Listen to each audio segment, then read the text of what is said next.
Hello, guys. So, this is going to be our last topic for Philippine popular culture.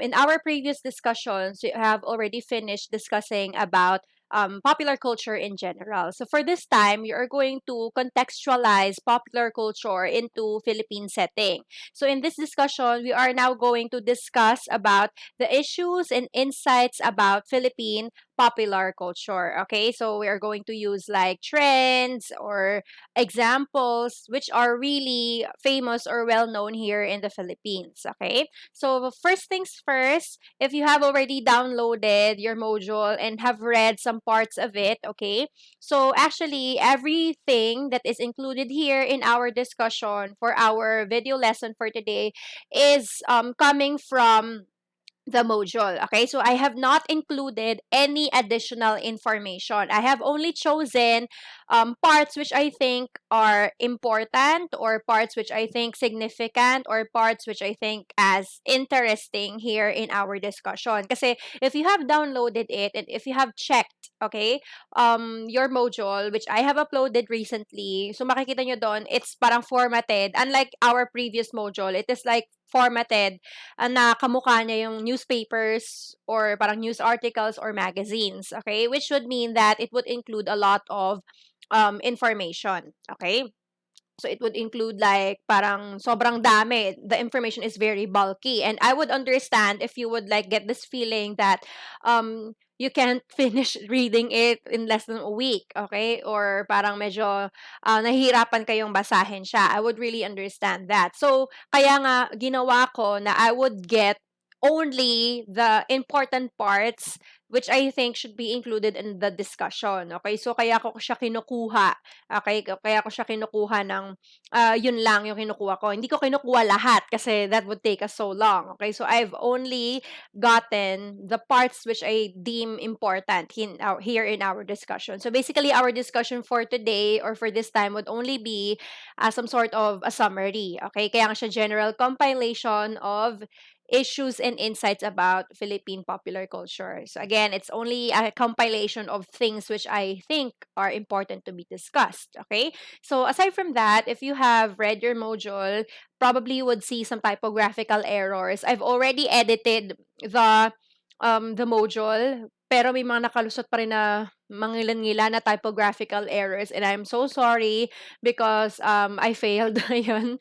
So ayun, but the errors are very minimal. So like issues on spelling. So yung mga ganun lang naman siya. But the content is still the same, and the content is still as interesting as parang a polished work. Okay, so the content is well done, but the typographical errors are still there. So I'm really sorry if you're going to be disturbed by that, but I hope it would not affect your learning at all. Okay, so much for the introduction. So again, for today, our topic would be about a compilation or a general summary of issues and insights about Philippine popular culture. So again, everything that I'm going to say here in this presentation is tackled or introduced in your module as well. Okay, so let's start with media and politics. So, paano nangyayari na ang media ay nakakaapekto sa politics, and paano din naman yung politics ay nakakaapekto sa media, okay? So let's start first with this one.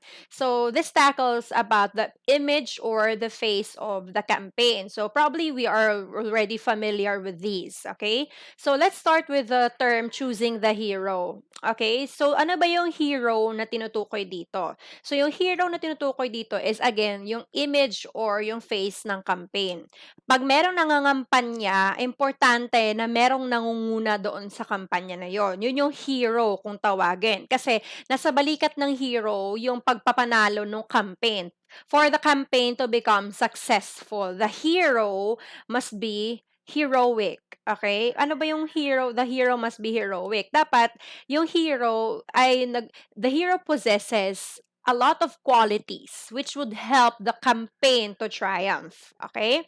So, paano natin pinipili yung hero? Okay?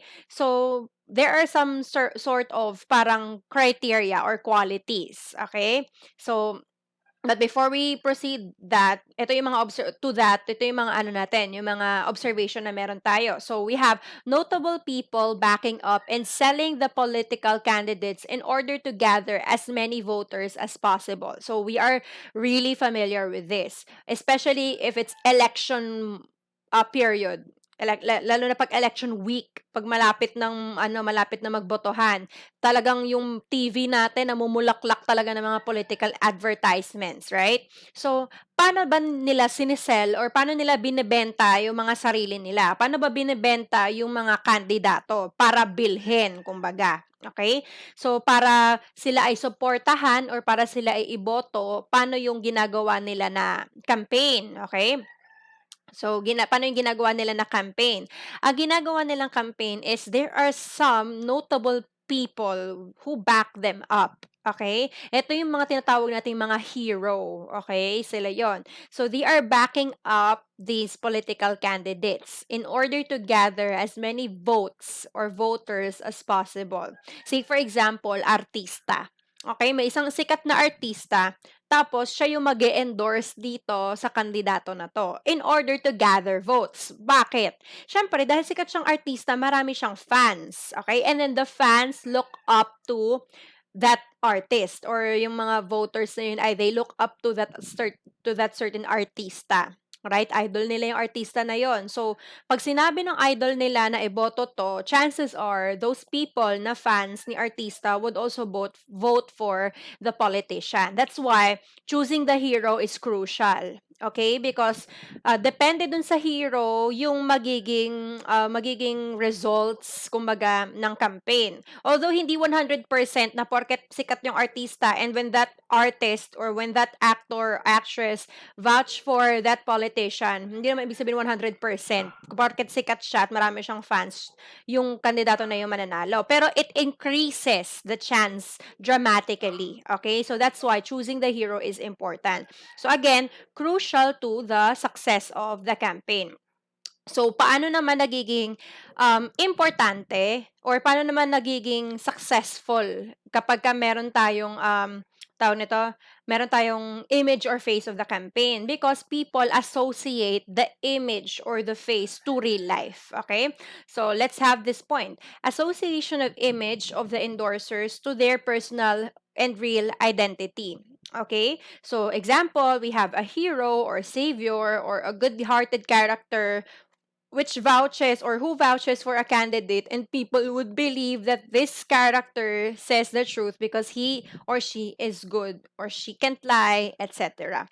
Okay, say for example, actually Filipinos view things personally, as in very personal. Ang mga Pilipino mahilig mamersonal or they think that what is seen or ano yung face, again, iba yung totoong pagkatao, yung real personality sa image or face. Pag sinabi nating image or face, ito yung parang ginagawa mong character in front of many people or in front of the camera. Say, for example, artista, sa harap ng camera yung artista na yun ay mabait, magalang, pero who knows kung ano yung ugali niya pag nasa bahay na siya. Hindi natin alam kasi wala na mga camera doon eh. Okay? Typical. Okay? Katulad din ng mga politiko. Kapag merong camera nakatingin sa kanila, matulungin sila sa kapwa. Okay? So, mabait sila sa mahihirap. Pero kapag wala na yung camera, wala na yung media, who knows kung anong ginagawa nila. Okay? So, again, yung image or yung face, ito yung parang character, yung demeanor na ini-establish mo in front of many people or in front of the media. Okay? But Filipinos are very personal. Okay? Very personal in nature. They think that what they see in front of the camera is the same, okay, ng behind the scene. Say, for example, again, ito yung ano natin, yung example natin, ang character, ang pinapakita niya, ang character niya sa TV ay mabait. Halimbawa, ang character niya ay si Darna. Makikita natin si Darna ay mabait, tumutulong sa kapwa, ganyan. A heroic character or a good-hearted character, a savior. Okay? So, dahil nakikita nila na yung artista na yon ay nasa harap ng camera, mabait siya, magalang siya, ganyan. That, anong nangyayari, Filipinos would think or most Filipinos would think that this person is really really good-hearted. Okay? Mabait talaga siya in real life. Same with characters. Same with actors or mga actresses na gumaganap ng mga kontrabida na role. Okay? So, halimbawa, ang isang artista ay kontrabida ang kanyang role. I'm so sorry kung medyo maingay yung aming aso kasi najijiji sa labas. Okay, so we have again a kontrabida. Ngayon, itong kontrabida na 'to, character lang naman niya 'yun sa TV. Pero anong nangyayari, kapagka 'pag nakikita siya sa labas ng mga tao, people think na masama talaga siya. Say for example, may nangyari, si Katrina Halili nung panahon na Marimar, 'di ba siya yung kalaban ni Marimar, siya si Angelica, okay, doon sa Marimar. So, si Marimar ay si Marian Rivera. Okay, dumating sa point na si Katrina Halili, dahil sobrang galit na galit yung mga tao sa kanya dahil sa pang-aapi niya kay Marimar, 'pag pumupunta siya sa mall or 'pag pumupunta siya sa mga tours, binabato siya or minumura siya. So, bakit? Kasi dun sa TV ang nakikita ng tao masama ugali niya. Kaya yung mga tao, they cannot differentiate the character and the person. Okay? So, yun yung nangyari. Ang nangyari, napag-merge nila, yung nakikita nila sa TV at yung mismong personality ng tao. Okay? So, ano yung importance nun kapag merong kampanya? So, dahil nga yung mga tao ay na-merge nila yung character into one, so anong nangyayari kapagka merong artista na gumaganap ng isang mabuting tao na as a character. So, halimbawa, artista siya, tapos ang kanyang character ay mabuting tao, people would think na yung artista na yun ay mabuting tao in real life din. So, merged character na naman sila. Therefore, kung siya ay isang mabuting tao at this artist, actor, actress, vouches for this politician, then definitely she is not lying. Okay? Kasi nga mabait siya eh. Okay? So, ano siya eh, mabait siya eh. So, hindi niya magagawang magsinungaling sa tao. So, pag sinabi niya na itong politiko na to, itong politician na to ay hindi trapo, hindi corrupt, ganyan, totoo yon. Okay? Kasi sabi niya eh. Mabait siya eh. Pero hindi naman nila alam kung ano siyang klase in real life, anong klaseng tao siya in real life. Okay? So, medyo complicated pero gano'n nga 'yun. So, halimbawa, meron kayong character na kilala na mabait. Okay, say for example, si Krisan sa Kambal Karibal, makikita niyo si Krisan 'di ba napakabait, napaka-mayumi, ganyan, bukal ang puso, ganyan. So, yung makikita ninyo. So, kung si Krisan tawag nito, mangangampanya para sa isang politiko, yung mga tao ay maniniwala kasi, "Ay, si Krisan mabait 'yan, eh. Ano 'yan, mabait 'yan sa ano, totoong buhay, hindi naman 'yan magsisinungaling." Kaya kahit na hindi naman talaga nila kilala yung politiko na yon, kahit na hindi pa nila naririnig yung agenda ng politiko na yon, dahil lang in-endorse siya nitong artista na 'to na sa tingin nila ay mabait, okay, so iboboto na nila yun kaagad. Okay, so that's why choosing the hero or choosing the image or face of the campaign is really vital or it's really important. Okay. So, what about in some cases wherein the candidate is the image itself? Okay? So, ang nangyayari, alam natin yan, marami tayong ganyan sa Pilipinas, right? Mga artista na nagiging politiko. Okay? So, minsan wala naman talaga silang alam sa politika. Hindi naman sila nag-take ng course in politics. Wala naman silang degree in politics. Okay? Minsan yung iba hindi pa nakapagtapos ng pag-aaral, right? So, wala namang kaalam-alam talaga sa mga batas, walang kaalam-alam sa paggawa ng batas, pero nananalo sila sa mga eleksyon. So, bakit? Kasi sikat sila. Kasi sila yung mismong image, okay? Yung artista na siya, kandidato pa siya, okay? So, halimbawa, kung isang artista na gumanap ng isang role na hero or gumanap ng isang role na savior or gumanap ng role na naggaling siya sa may hirap tapos umangat siya sa buhay, ganyan. The people will be inspired. Okay, and they would associate that in real life. They would think that this person is this character. Okay, so para ma-merge yung mga buhay nila. Okay? An example of that probably would be Vilma Santos, okay, na governor na siya, okay, 'di ba? Si Governor Vilma Santos kasi nung kabataan niya, isa siyang sikat na sikat na sikat na artista. At kadalasan ng mga role na ginagampanan niya ay mga righteous, mga strong-willed character, bukal yung puso or mabuti yung kalooban na character. And then people will be moved, okay? So they would also think that Vilma Santos is the same with her characters na ginagampanan, okay? So kaya nung ang nangyari nung tumakbo siya, nanalo siya, okay? At tumagal yung kanyang serbisyo kasi nga people believe in her because they see her in front of the camera and they associate it to her real personality. Okay? So we're not saying na hindi naman talaga mabuting tao si Vilma Santos. Um, ang sinasabi lang natin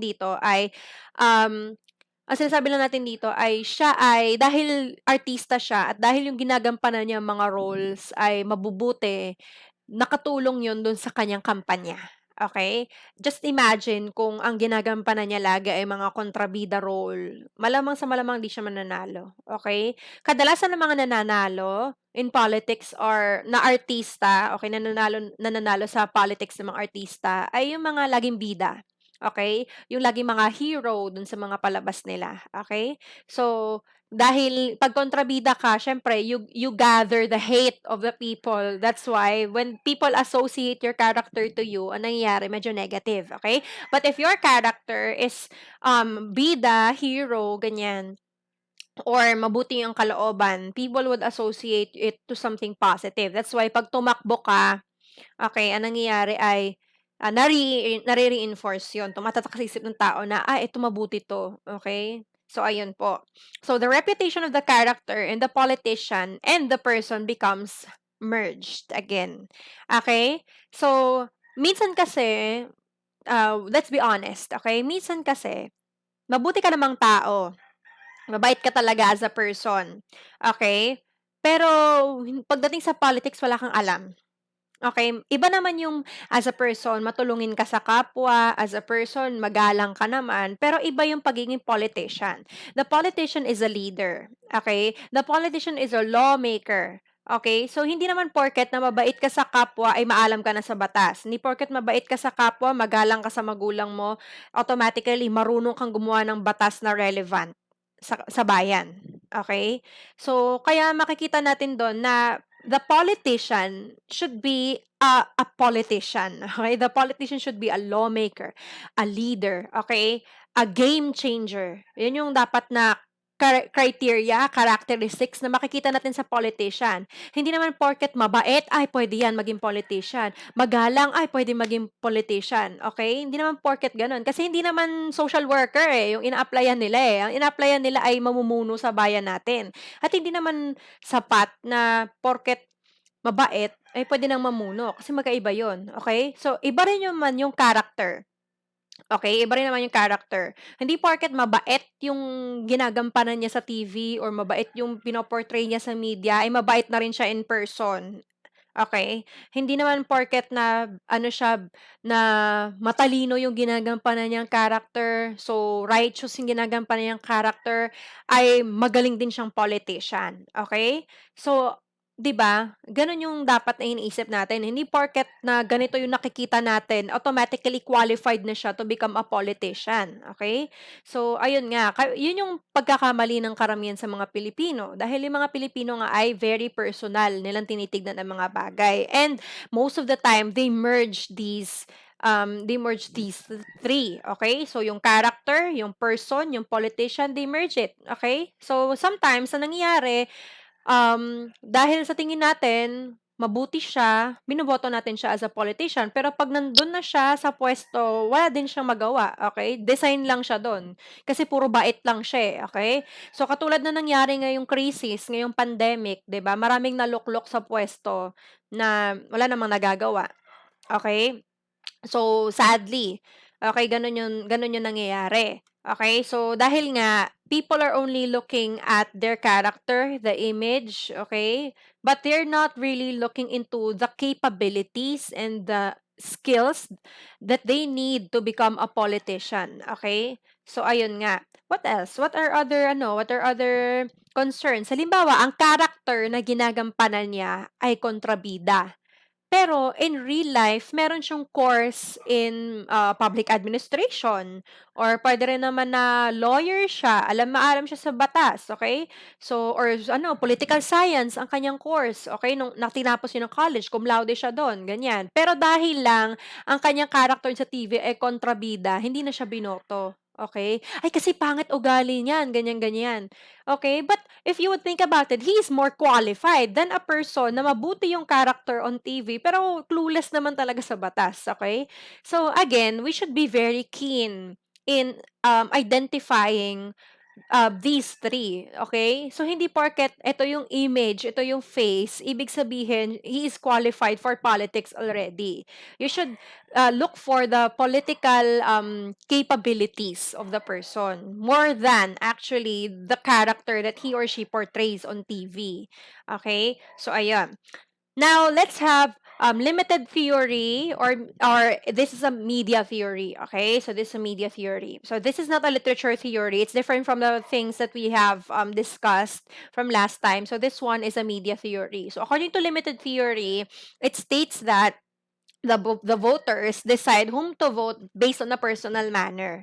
So again, applying to most Filipinos, okay? They are voting based on a personal manner. They are not actually thinking of like the agendas, the feasibility of the agendas. They are not thinking of if this person can really make this happen. Okay? So hindi sila tumitingin kung merong concrete na plataforma step by step kung paano nila gagawin yung pinapangako nila. They don't look for the kumbaga credentials, okay? Ano yung tinitignan nila? They look at the personal manner. So, of how a politician or how politicians are connected to them. Okay? So, halimbawa, itong politician to, kamag-anak ko to eh. So, iboboto ko to. Okay? Or itong politician na to, kaklase ko to eh. Iboboto ko to.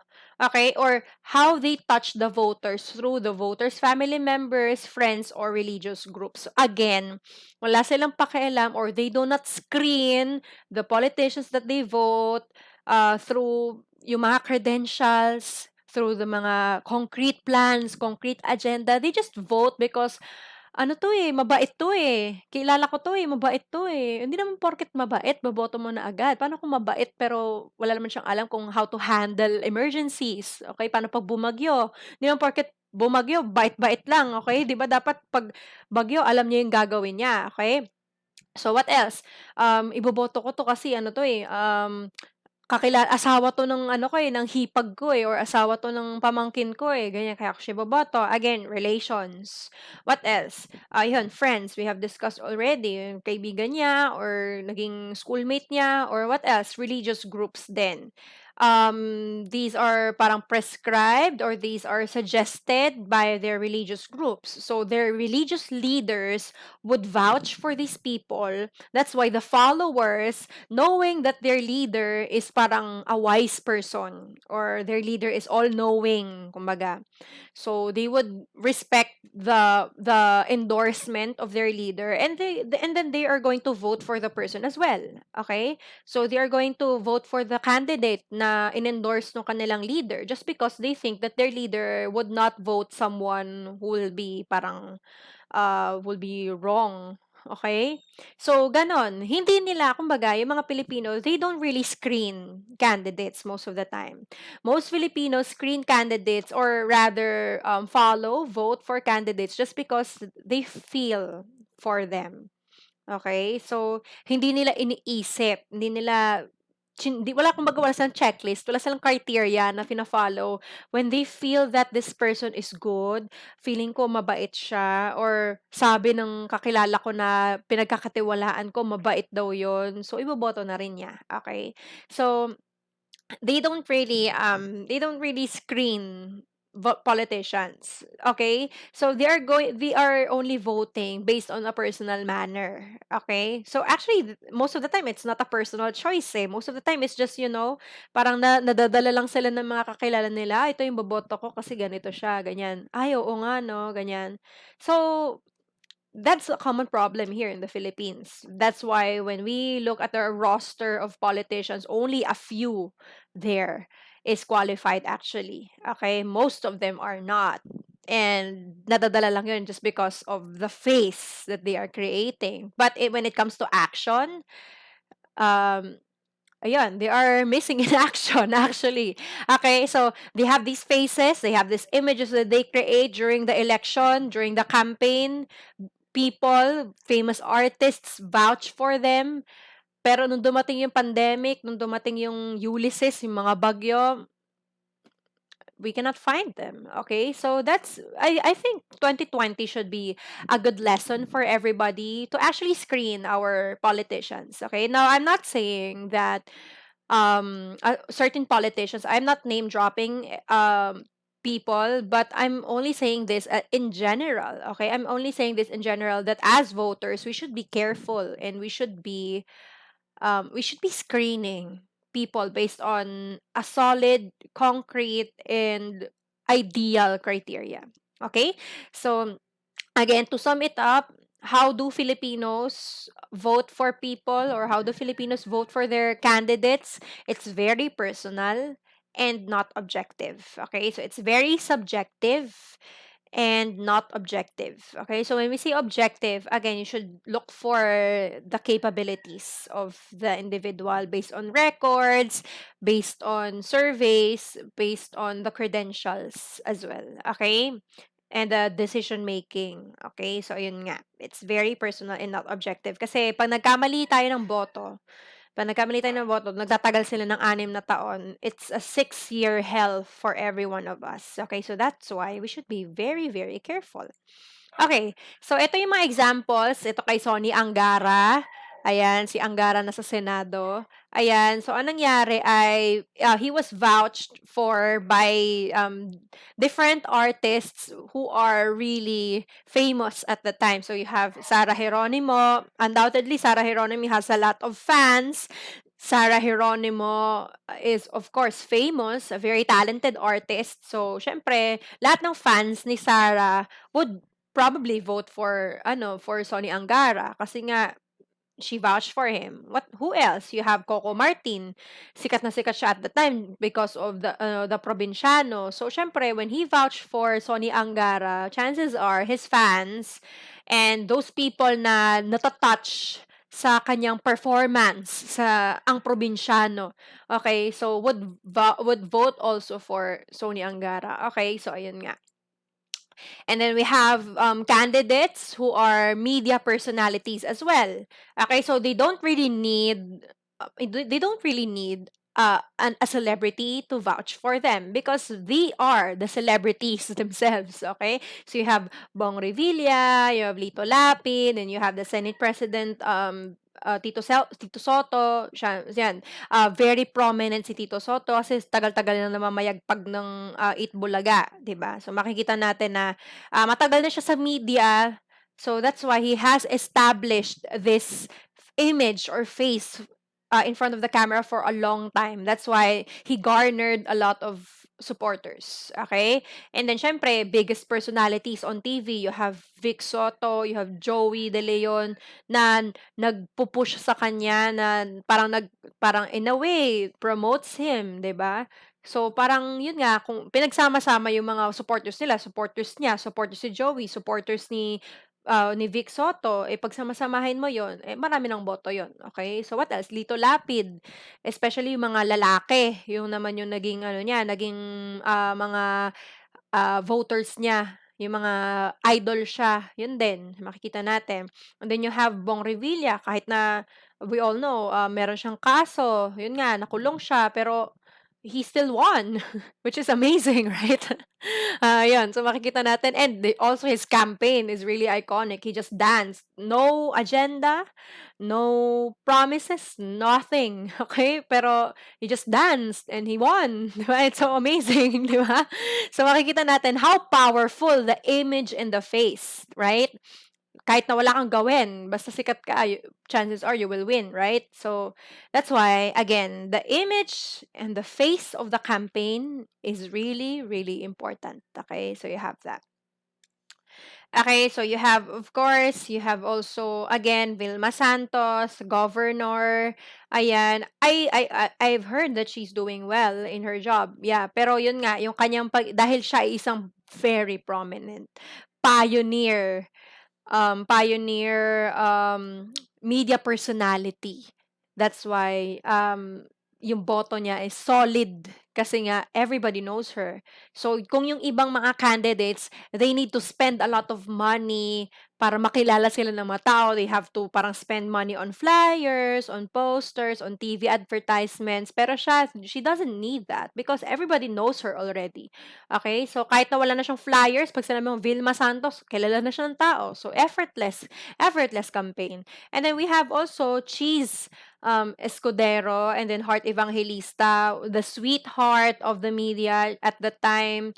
So makikita natin nung kinasal sila, it's really phenomenal. Tapos parang may ganap pa na ayaw silang ikasal, parang ayaw pumayag ng parents ni Heart na ikasal kay Cheese. You have that drama going on, pero natuloy pa rin yung kasal nila. At the end, the parents accepted Cheese. So parang yung mga tao, parang fairy tale yung pinapanood nila, yung pinaghihiwalay tapos nagkatuluyan pa rin. So therefore, parang si Cheese ay nakita nila as a very reliable man.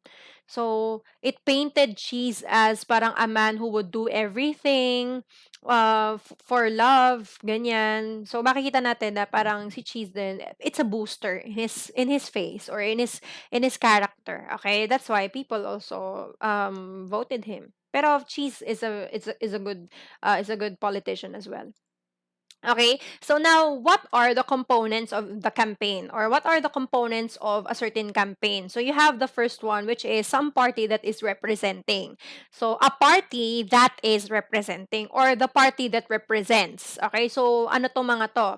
The representative, okay, the representative that represents an organization, a movement, a state agency, or etc. So example of that is a party list or a candidate. Okay, so kasi siya yung nagrerepresenta. Yung unang bullet, sino yung nagrerepresenta or ano yung nagrerepresenta. Okay, so number 2, the second bullet, some party that is being represented. Sino naman yung nirerepresenta? Okay? Sino yung, kumbaga, kaninong boses yung nirerepresenta nila? So, syempre, the constituents, the clients. Okay? So, example, the people or the voters. Okay? So, boses ng mamamayan. Okay? So, kaninong boses? Sa mamamayan. Okay? So, yun yung second bullet. The third bullet is something that is being represented. Ano yung, ano nila? Ano yung nirerepresenta or ano yung aim na gusto nilang i-represent. So, you have opinions, perspectives, interests, discourses, etc. So, you have agenda or goal. Again, ano yung goal na nirepresenta nila? Or ano yung pinapangako nila? Okay? So, number 4, setting within which the activity of representation is taking place, aka the political context. So, political context is yung saan, kailan, okay? So, parang kumbaga, what is the time frame, where is it going to be implemented? So, again, yung parang scope, okay? Ano yung sakop, okay? So, the setting. So, you have barangay, city, country, so in 6 months, in 2 years. So, okay, so when and where? Again, the setting. Okay, so the fourth. And then the last is something that is being left out. So, the opinions, interests, and perspectives which are not voiced. Alin yung hindi kasama? In short, delimitations. You have the difference between limitations and delimitations in research, right? So, when you say limitations, these are things that out of hand. Talagang hindi mo talaga siya hawak eh, or hindi mo siya makokontrol. Halimbawa, weather, okay? You cannot control weather, so that's your limitation, okay? But pag sinabi nating delimitations, okay, when we say delimitations, these are parang things that you could have included, but you have chosen to not include. Okay? So, halimbawa, yung weather kasi hindi mo talaga siya makokontrol. Pero halimbawa, delimitations, pwede natin sabihin na you could have included third year and fourth year students, okay? Pero ang in-include mo lang ay first year and second year students lang. Delimitations yun. Kasi pwede mo naman kung tutuusin na kontrolin din or isali sa research mo yung third year and fourth year, but you have chosen not to. Okay? So, you delimited yourself in parang in first years and second years only. So, you call that as delimitations. Same way din ng mga politicians, okay? So, they also have their delimitations, okay? Say, for example, yung poverty kasi yung focus nila, okay? So, gusto nila yung poverty na if mag-focus sila sa poverty, okay? So, ang delimitations nila, di nila in-include dun sa plano nila yung halimbawa, ah, teenage pregnancy. Okay? So, yun, hindi nila in-include yun. So, yung mga contraceptives, ganyan, o yun, hindi nila in-include yun. Okay? So, yun yung kanilang delimitations. Pwede naman nilang isali yun sa agenda nila, pero hindi nila yung sinali. Okay? So, nag-focus lang sila sa isa. Okay? So, if you can see, politicians only have a certain scope, okay? Meron lang silang certain focus or every politician, they promise something, pero they're not taking all. Kasi if they're going to promise everything, hindi yun feasible. Hindi naman sila Diyos, okay? So, hindi naman nila kayang lutasin yun lahat, okay? So, halimbawa, sabi nila, wala nang gutom, wala nang paghihirap, wala nang kamatayan, ganyan. You cannot really control death, okay? So, kumbaga, you cannot promise all, okay? Most politicians only focus on a thing or two to three, ganyan, things. And then they're going to delimit themselves. They're not going to include everything else, okay? So, ganun lang. Kasi it's understandable, right? Kasi nga, pagka pinramis mo na gagawin mo lahat, yun nga, the standard is very high, okay? So most of the time people would not vote for you kasi alam nila na you're just daydreaming, okay? So yun yung components ng campaign. Let's have Duterte's campaign. Okay, let's analyze Duterte's campaign. Let's see what are the components of his campaign. So, syempre, the party who represents is Duterte and then PDP Laban. Okay, sila yung nagre-representa. Sino yung nire-representa nila? Filipinos, of course. Buong mamamayang Pilipino. Okay, so ano naman yung idea or agenda nila that they are representing? So, they have the war on drugs or anti-drug campaign. So, ito yung kanilang agenda talaga. Ito yung sinusulong talaga nila. Ito yung focus nila nun. Okay? Their agenda is to stop parang illegal drugs. Okay? So, eradicate drugs. So, it's an anti-drug campaign. Okay? So, now, what is the setting or what is their scope? So you have in 6 months. It is his famous quote or famous line, okay? In 6 months, sabi niya, or at least within the administration. The promise is 6 months. But we are still waiting until the end of his administration if the war on drugs would be successful, okay? So again, ayan yung sinabi niyang scope. Ano yung setting niya within 6 months or at least within the administration where buong Pilipinas, okay? And then we have all other agendas that are not focused on. So, ito yung mga delimitations niya. Ito yung, kumbaga, during his campaign, ito yung mga hindi naman niya talaga super na-emphasize. Kasi nga, he had chosen not to. Okay? Because his focus, again, is war on drugs, anti-drug campaign, security of the people in the Philippines. Yun nga, na even if you go out at night, you would feel safe. Yun yung mga, yun yung mga pangako niya nun, yun yung mga goals niya. Okay, so what are the delimitations? Education, medyo hindi naman niya nabanggit yung tungkol sa education. Women's rights, wala din siya nabanggit tungkol doon. Okay, so those are his delimitations. Okay, so ito yung mga tinatawag natin na components of the campaign. Again, a party that represents, okay, so sino yung nire-represent? Okay, so what are the agendas that are being represented? Okay, and then we have the setting or the scope, and then we also have the delimitation. So, ayan po yung practical term. Some party is representing, some party that is being represented, something that is being represented, setting within which the activity of representation is taking place, and something that is being left out. Okay? So, ayan. So next that is for media and politics. Now we are going to talk about music and politics. So actually, music is really important in politics. Why? Because it boosts the morale of people, uniting the people of the same objective. Alam niyo yung feeling na kapag merong theme song, okay? The same way na kapag may theme song yung magjowa, mas tumatagal daw sila kasi every time that they would hear the song being played like randomly, nakasakay sila sa jeep, tapos naalala nila yung, tapos pinatugtog yung theme song nila ng jowa niya, ma-associate niya kagad yun sa jowa niya, right? So, parang every time that the song will be played, maaalala at maaalala niya yung jowa niya. So, kahit na mag-break na sila, pag narinig niya yung kanta na yun, maaalala niya pa rin yung jowa niya, okay? So, which is the sad truth. But, if we are going to take the point of that, so makikita natin na yung music is really powerful because it makes you remember, okay? So, it boosts the morale of people. Pag narinig nila yung kanta na yun, yung theme song na yun, parang lumalakas yung loob nila.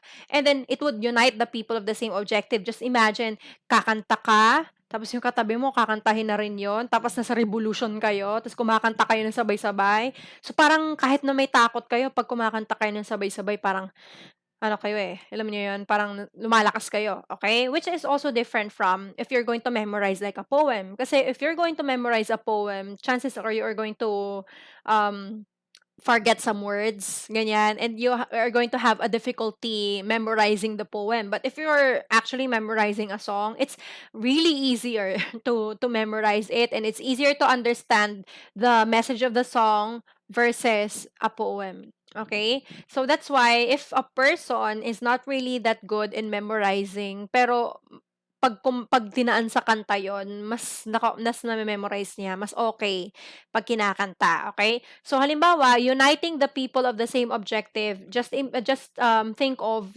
our ancestors during the Filipino-Spanish War, ganyan, or the Filipino-American War. Yan, kumakanta sila ng Bayan Ko, Pilipinas Kong Mahal, ayan. So kumakanta sila niyan. So parang it boosts their morale. And then parang kapagka nawawalan na sila ng pag-asa, biglang may kakanta ng Bayan Ko or Pilipinas Kong Mahal, tapos sasabay na lahat. Tapos after that, they would feel refreshed. They would feel that they can do anything. Okay? So same with Bella Ciao. Although yung Bella Ciao ay sumikat dahil sa Money Heist.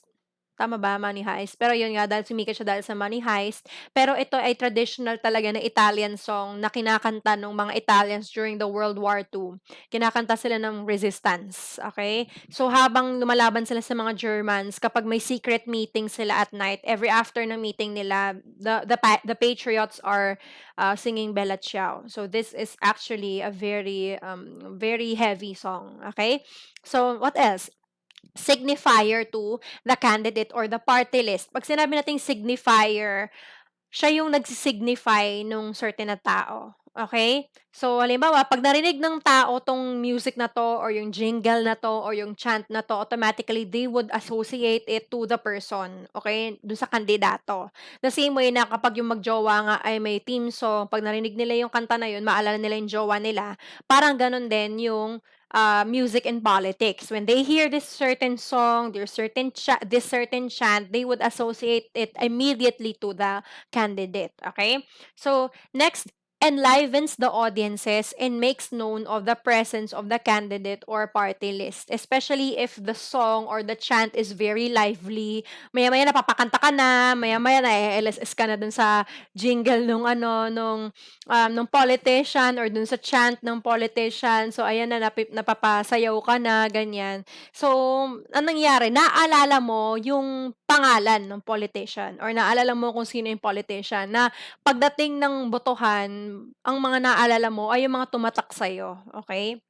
And then, makes the summary of the agendas and goals of the candidate or party list easy to understand and remember. Again, makes the summary because speeches or agendas, they are long, right? Kaya nga may meeting de avance eh. Pag may meeting de avance, ang nangyayari ay sinasabi mo doon lahat ng agenda mo.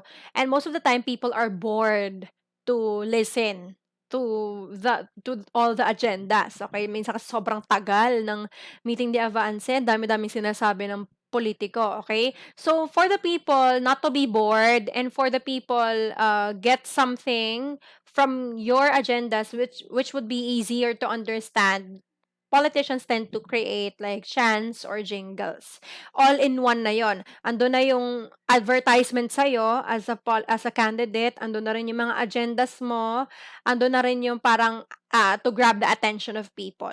Okay? So, all in one na siya. Kaya, music is really important in politics. Okay? Because chants, jingles make your campaign livelier and at the same time easier to remember. Okay? So, ayan, to be specific, we have political jingles. So, basically, this is a candidate's musical score or musical score. So, ayun na nga, musical score siya. Next, a mnemonic device that compresses name, program, and platform. So, nandun na lahat. Okay? All in one na dun sa political jingle. So, you have, andun na yung pangalan ng candidate, andun na yung mga programa niya, andun na yung mga platform niya. Okay? So, yung isa na. So, it's usually a 2-minute rhyme. So, bakit hindi pwedeng humaba yung jingle? Kasi pag masyado mahaba yung jingle, it would be boring. Okay? And then, it would take a lot of time para matapos. Okay? So, parang yung mga tao, especially if people are busy, sasaing sila, ganyan. So, hindi naman pwede na parang 3 minuto sila manonood ng commercial mo. So, parang mas maikli, mas effective. Okay? Pero hindi naman porket na mas maikli, mas effective, like 10 seconds lang. Okay? Sometimes, parang a minute para makumpleto. Ando na yung pangalan, ando na yung program, ando na yung party list, ando na yung platform. Okay? So, parang iisahan na lang siya. Next, its mission is simple. Disarm the voter with a good harmony before drilling the message home. Okay? So again, you must first catch the attention. Okay? Kasi halimbawa, catchy yung tugtog. Okay? Cute yung tugtog. Maganda yung tugtog. Okay? So, nakaka-LSS yung tugtog. So, nakuha mo na yung attention. Okay? Now, pag nakuha mo na yung attention, syempre, yung focus ng tao nandun. Tatapusin niya yung commercial. And then, pag natapos niyo yung commercial, nandun na rin yung lahat ng message mo, nandun na rin yung lahat ng plataporma mo, okay? So, ibig sabihin, tatapusin niya yon at maaalala ka niya. Dahil nga, pag na-LSS siya, paulit-ulit yung pangalan mo sa ulo niya. Okay? So, ganun yon. Kapag, halimbawa, di ba may mga ganun talaga, nakaka-LSS na mga political campaign or mga political ads. So, nangyayari ay nanonood, pag napakinggan natin siya, maya't maya kinakanta natin, tapos di natin alam, paulit-ulit na natin nababanggit yung pangalan niya. Okay? So, ibig sabihin, effective yung jingle. So, next, speeches are all the same and easily forgotten, but a great jingle lingers. Okay? So, halimbawa, tatanungin ko kayo, mag-isip kayo ng iconic na political ad na narinig niyo na before. So, mag-isip na kayo ng iconic na political ad na na tumatak talaga sa inyo. Okay? Ngayon, isipin niyo kung ano yung naging speech nung na yon, nung politiko na yon. May naalala ba kayo sa mga sinabi niya? May naalala ba kayo sa speech niya? Malamang wala, pero naaalala niyo yung jingle. Okay? That's why your jingle is the trademark. Okay? That's why a great political jingle is a great political campaign. Okay? Pero, hindi naman ibig sabihin na pag maganda yung political jingle, ay ibig sabihin nun, 100% man ikaw na yung mananalo. Minsan, maganda naman yung jingle, okay? Maganda naman yung jingle, catchy naman yung jingle, tuwang-tuwa yung mga tao sa jingle, ganyan. Pero pagdating ng eleksyon, hindi ko pa rin mananalo. Okay? So, ayun. Tingnan natin kung ano yung mga example. Okay, wala pa pala. next slide pa pala. Okay, so, but to the serious political strategist, the campaign jingle remains as indispensable as the poster, the newspaper advertisement, and the handshake. Before the war for the hearts and minds can be won, the battle of the senses must be fought. Okay, so for this one, it's only parang reiterating that the poster, the newspaper advertisement, the handshake, these are indispensable. Ay these are actually parang important. But the campaign jingle is very vital because the battle of the senses. Pag sabing battle of the senses, sense of sight, sense of hearing, ganyan. So, kailangan, bago sila matouch dun sa sinasabi mo, or bago mo mapanalunan yung or makuha yung loob nila, ang una mo munang kukunin is yung senses, of course. Okay? Kasi before they analyze, before they understand what you are saying, you must first get them to hear you out. Okay? So that's why political jingles are important. Next, political influence may adopt a form of domineering deed, encouragement, power, and compulsion, persuasion, manipulation, supremacy, and authority. So these are basically the powers or the influences that a political jingle may have. Okay? So it can show you a domineering deed. Parang pwede kanyang impluensyahan na parang sundin siya. It could be an act of encouragement for you to be encouraged. Just like yun ngayon na-discuss natin kanina, bayan ko, tsaka yung Pilipinas kong mahal. For you to be encouraged that even if mahirap yung kalagayan ngayon, ito ay para sa bayan. So, it would help you to parang remember your purpose. What else? Power. So, binibigyan ka niya ng lakas. Okay, compulsion para makiisa. Persuasion para maniwala ka dun sa certain na agenda. Manipulation, sometimes you are being manipulated to believe. What else? Supremacy, that they are the best. Okay, the best candidate or the best vision out there. And then, of course, the authority. So, let's have ito legit na to. Let's have certain examples of iconic political jingles.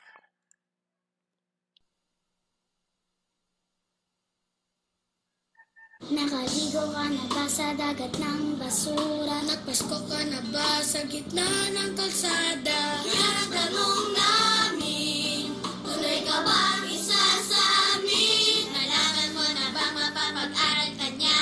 Tutulungan tayo para magkatrabaho at ang kanyang plano ay magkabahay tayo. Si Peter ang tunay na mahirap, si Peter ang tunay na may malasakit. Si Peter ang may kakayahan at gumawa ng sariling pangalan. Si Manny Villar ang magtatapos ng ating kahirapan. Okay. Ayan. So, as we have observed in the political advertisement of Manny Villar, I guess this one is the most iconic out of all. I think this is the most iconic out of all kasi 10 years. 10 years has passed, right? Or 10 years have passed, pero naalala pa rin siya ng lahat, di ba?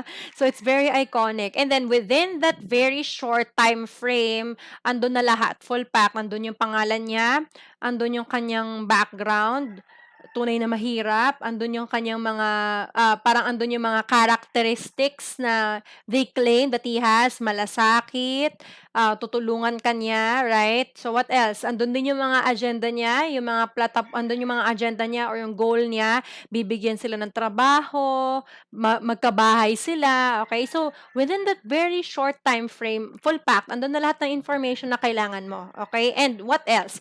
It's very catchy. Nakaka-LSS siya, okay? So, ibig sabihin, the political advertisement, that is very successful, okay? But katulad nga ng sinabi ko kanina, hindi porket successful yung political advertisement ay magiging successful na rin yung politician, okay? Kasi malakas yung kalaban niya nun, si Noynoy yung kalaban niya nun, sabay pala namatay si Cory. So, parang yung mga tao ay parang out of sympathy, they voted for Noynoy. Kasi nga, yung nanay niya is maraming nagawa. Yung nanay niya ay, kumbaga, has a reputation na palaban and very, parang yun nga, democratic and all, ganyan. So, parang being the son of the first woman, first president to be a woman, parang ganyan.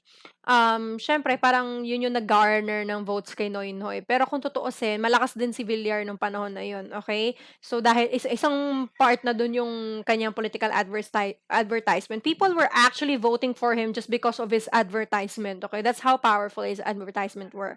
Okay, next, let's have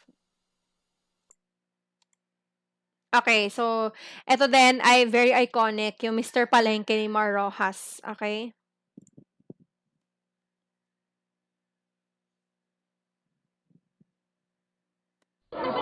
Marojas po. Ako ni Pangulong Manuel Di po ba kayong anak ni Senador Jerry O, ha? Magpapatuloy ng kanilang trabaho Na maglilingkod sa ating bayan. para sumigla ang ating bayan. Magsimula tayo sa palengke. Ang sigla ng palengke. Marohas sa palengke! Senador! Marohas na tayo!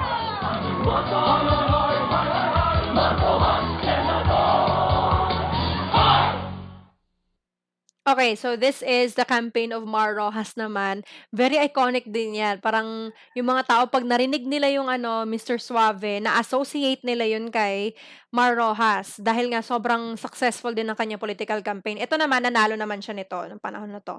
Okay, so ang nangyari dito is, ganun din, meron ding part na siya ay parang pinakita yung kanyang background. Siya ay apo ng isang president, siya ay anak ng isang dating senador, ganyan. Tapos pinakita din yung kanyang agenda or yung kanyang focus, which is yung palengke. Okay? Kaya siya tinawag na Mr. Palengke kasi nga ang kanyang focus nun ay pasiglahin yung mga palengke, ganyan, yung commerce. Okay? Kasi yun yung background niya, yun din yung yung pinagtapusan niyang kurso is about commerce din. Okay? So makikita natin doon na within a short time frame, andun na yung pangalan, andun na yung background, andun na yung agenda. Okay? Which is good. Okay? So, kaya madaling matandaan ng mga tao. Okay, next, let's have this one. Ito yung parang 2019 senatorial elections. Very nakaka-LSS din tong part na to. Ay, di pala to sa 2019. 2010, I guess. Sa mga nangungunang pagka-Vice President, si Binay lang ang ginagawa na ang pinapangako pa lang ng iba. Kay Binay, gaganda ang buhay. Kay Binay, gaganda ang buhay.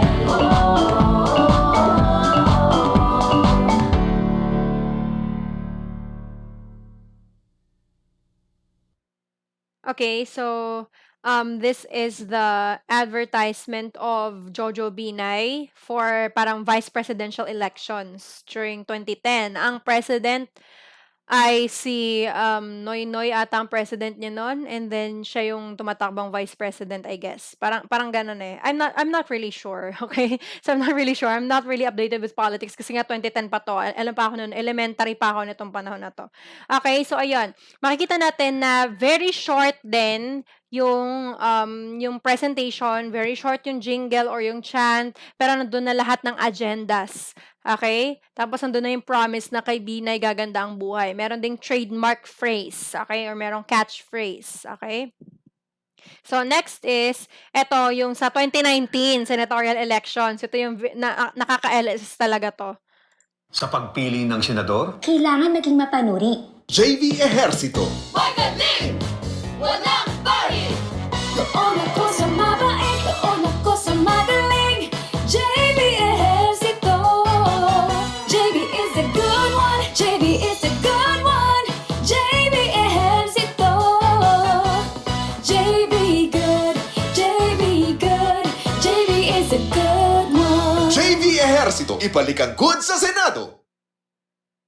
Okay, so ayan, makikita natin dito sa kanyang advertisement na ginamit naman niya ay maraming mga incumbent na mga politicians yung nagva-vouch for him. So you have parang si Erap, you have si Win Gatchalian, si Manny Pacquiao, si Mig Zubiri, si Tito Soto. So, ayan, makikita nyo. And then, very catchy din yung kanyang song. At nandun na rin yung number niya sa balota, his name, what else, yung mga accomplishments niya, and then the claim that he's good. So, actually, the advertisement is really good. Okay? So, nakaka-LSS siya. It's really catchy. Okay? But I think hindi siya nanalo. I think siya, parang runner-up lang siya. Runner-up. Pero yun nga, I think hindi siya nakasali. I'm not really sure. Kindly fact check kung kasali siya. Correct me if I'm wrong. Okay?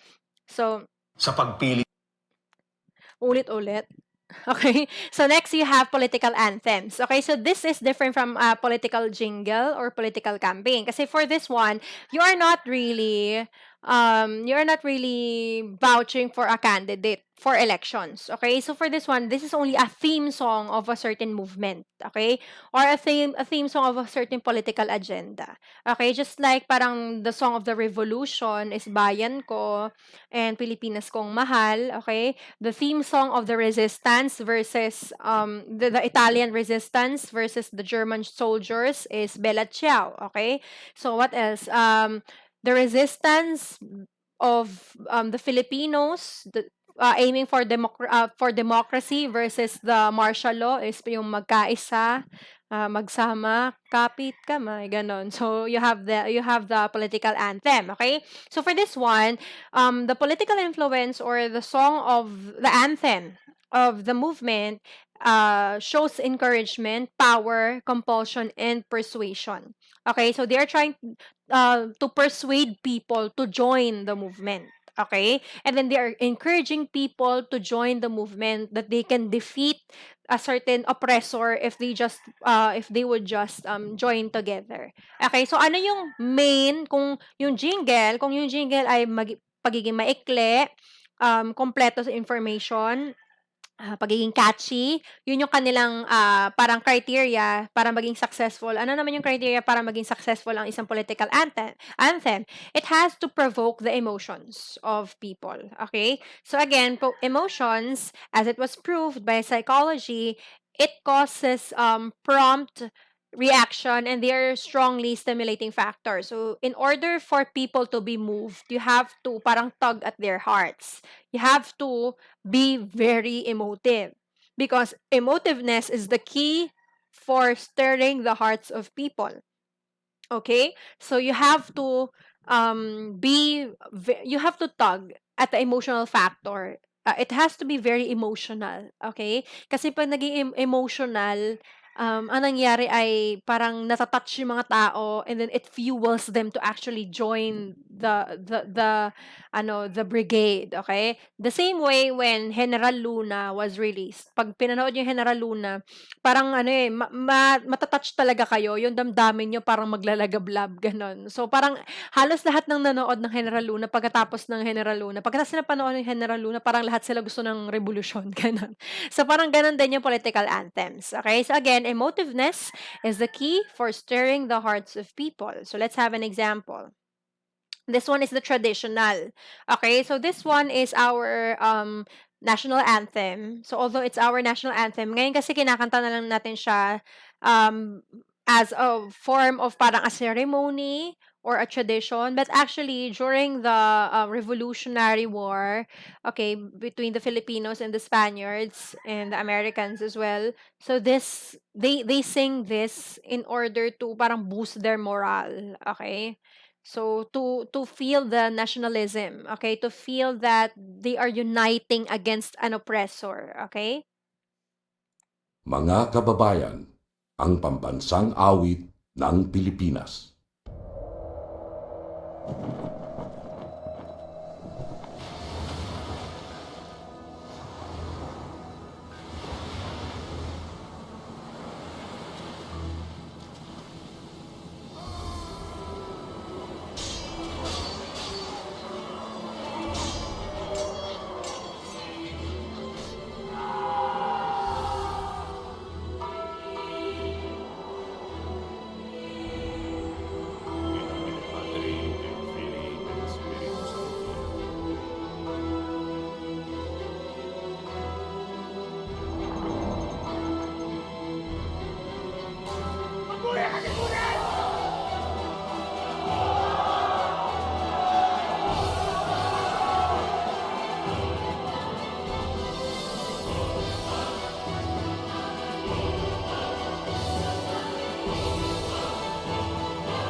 Okay, so we don't need to to continue to that part kasi ito ay opening sequence na lang ng GMA. But anyway, yeah, if you are going to like listen to the song and then analyze the lyrics, you would see parang how emotional it was, yung choice of words as well as the whole song actually, and then matched with the sequence ng iba't ibang mga clips, yun nga, na mga historical clips na meron tayo.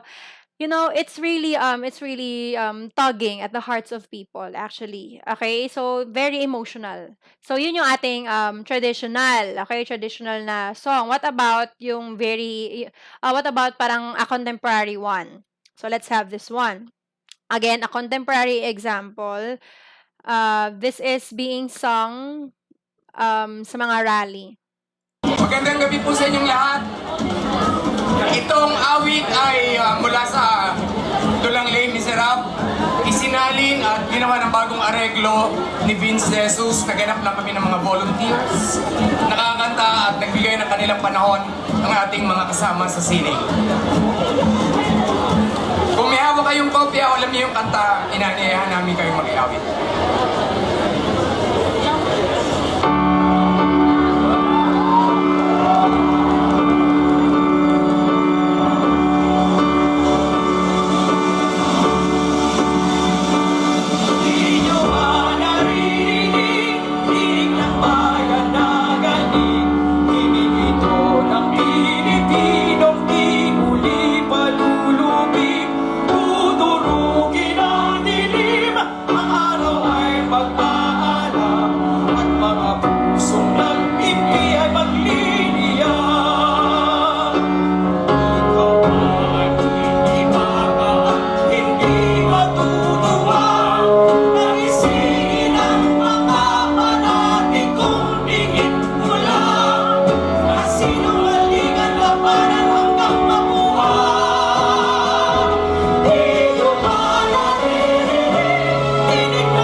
Okay, so this example we can see. I hope that when you listen to the song, you are actually really parang dinadamdam nyo talaga yung kanta kasi it's really heavy. Actually, when I was searching for examples, ito talaga yung unang pumasok sa isip ko. Tapos naghanap ako ng magandang example kasi actually maraming mga video niyan sa iba't ibang mga uploaders. So naghanap ako ng pinakamagandang ipapanood sa inyo. Tapos so kakapakinig ko yung kahapon, medyo naiiyak na ako kasi nga very heavy on the heart. And then parang alam niyo yun, kasi paired with the pictures, paired with everything that's happening around us, parang, and then parang ang daming oppressors na nandito sa paligid. Parang syempre, you want to rise up. And then if you want to rise up, then you hear this kind of song, parang it encourages you to carry on. Okay? So ayun nga, sobrang ganda ng kanta na to, especially for these people who are really fighting for what is right. Okay? So that's why some of them after finishing the recital, they are crying kasi nga, and then the audiences are also crying. And then meron din dito kasi sa audiences yung mga actual victims ng martial law, and then yung mga namatayan ng kaanak during the martial law. And the rally was about parang resisting the existence of martial law again. So parang ayun, makikita niyo yung mga ano, yung mga kaanak dito. May mga ibang video kasi makikita talaga dun yung pag-focus dun sa mukha ng mga kaanak, and then they are crying. Kasi nga siyempre you have already been through so much during the martial law. You survived that. And then there is another threat of a martial law coming again. So parang they don't want that. Okay? So they are fighting for what is right. Okay?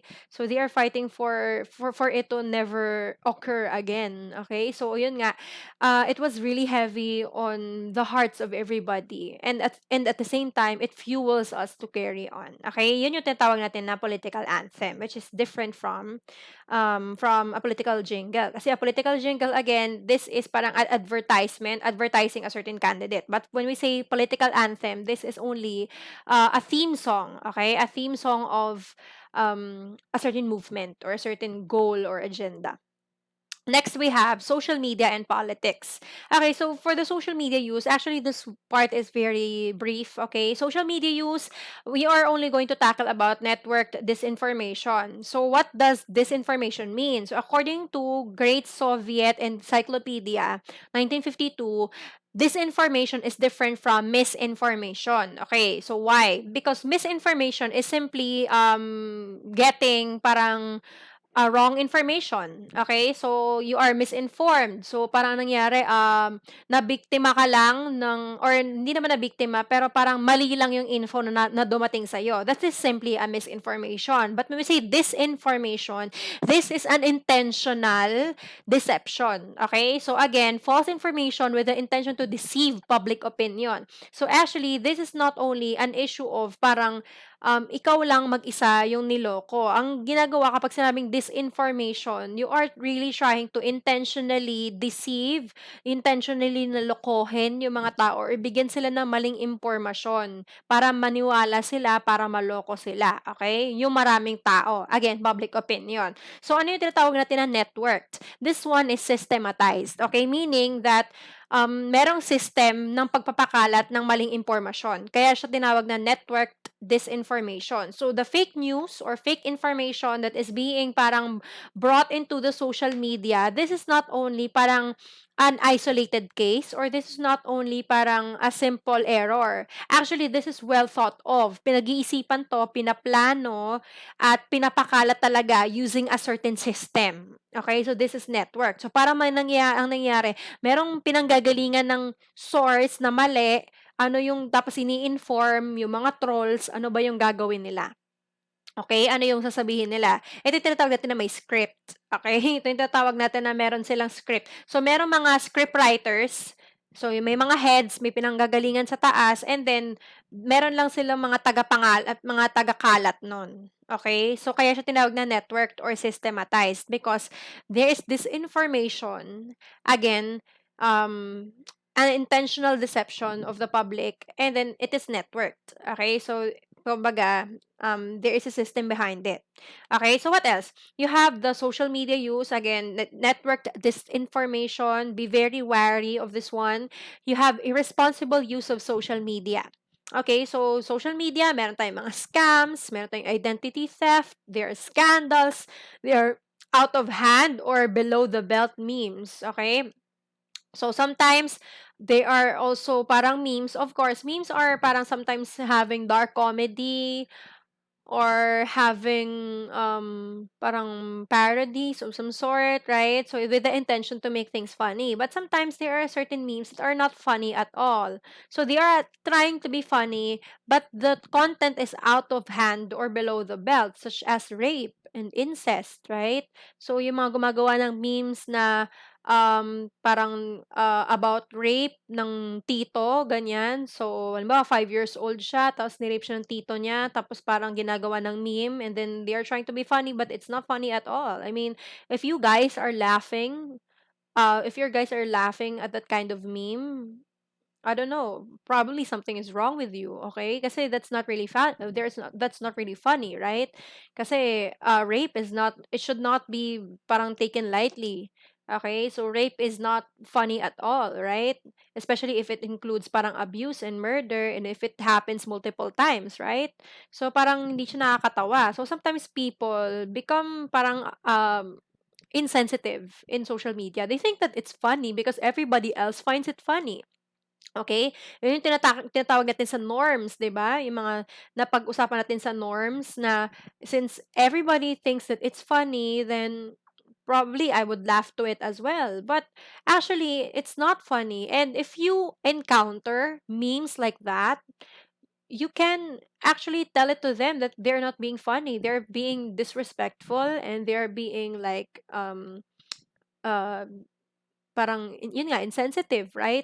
So yun nga, since nag-aaral tayo ng about sa popular culture, might as well inform you about popular cultures which are not okay, such as rape culture. Okay? So yun, hindi siya okay. So if you encounter, yun nga, you have scandals, and then you have below the belt memes, okay? And then you have identity theft being used in parang yun nga, sexual harassment of some sort. Report it, okay? So do not make fun of it. Report it already, okay? So yun nga, makikita natin. And then, when you use social media, please, please, please do not judge right away. Okay? So you fact check everything. Okay? When you see parang a news article, do not share it right away. Okay? So you fact check kung legit ba tong website na ito. Do not click it. Okay? Do not click it.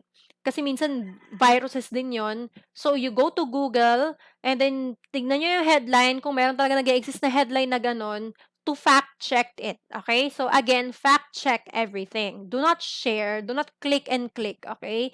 Kaya nga, think before you click, okay?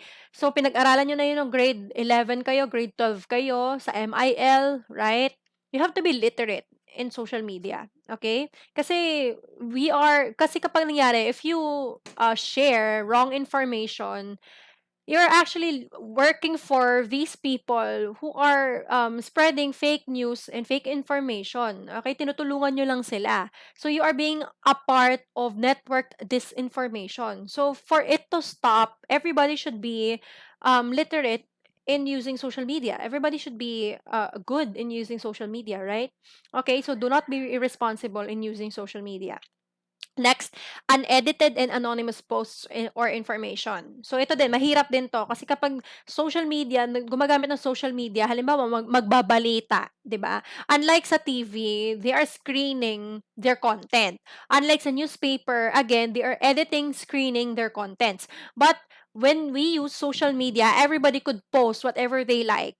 Everybody could create their own content na hindi natin alam kung na-fact check talaga 'yun. Kaya nga maraming mga nag-a-upload ng mga history, ang totoong kalagayan ng martial law, mga ganyan-ganyan, or ang totoong kalagayan ang totoong nangyari sa Mama Sapano, ang totoong nangyari sa bagyong Ulysses, bagyong Yolanda, ganyan. So, ang dami nagpo-post ng mga gano'ng mga videos na parang napapaniwala na kayo, 'no, napapaniwala na tayo kasi parang totoo, ang galing ng pagkaka-discuss, pero again, fact check.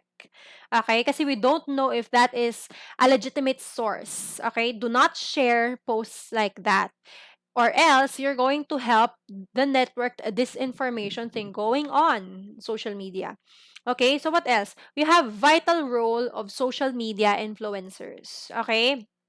So, makikita nyo dyan na yung mga social media influencers, pagkadating sa social media, they are really parang they are the pinnacle of of trends, right? So kapagka yung isang social media influencer ay may ginawa or sinabi na ganito, ang nangyayari ay yung mga kadalasan yung mga fans, alam nilang mali yun, pero pinagtatakpan pa rin nila, 'di ba? Or anong nangyari, dahil lang yung isang social media influencer na 'to ay may nagawang mali, people would bash that person, and then parang medyo below the belt na rin yung comments nila minsan. Okay, so I know that sometimes minsan nakakagigil din talaga yung mga ibang influencers na medyo mali din yung ginagawa, pero please be civil.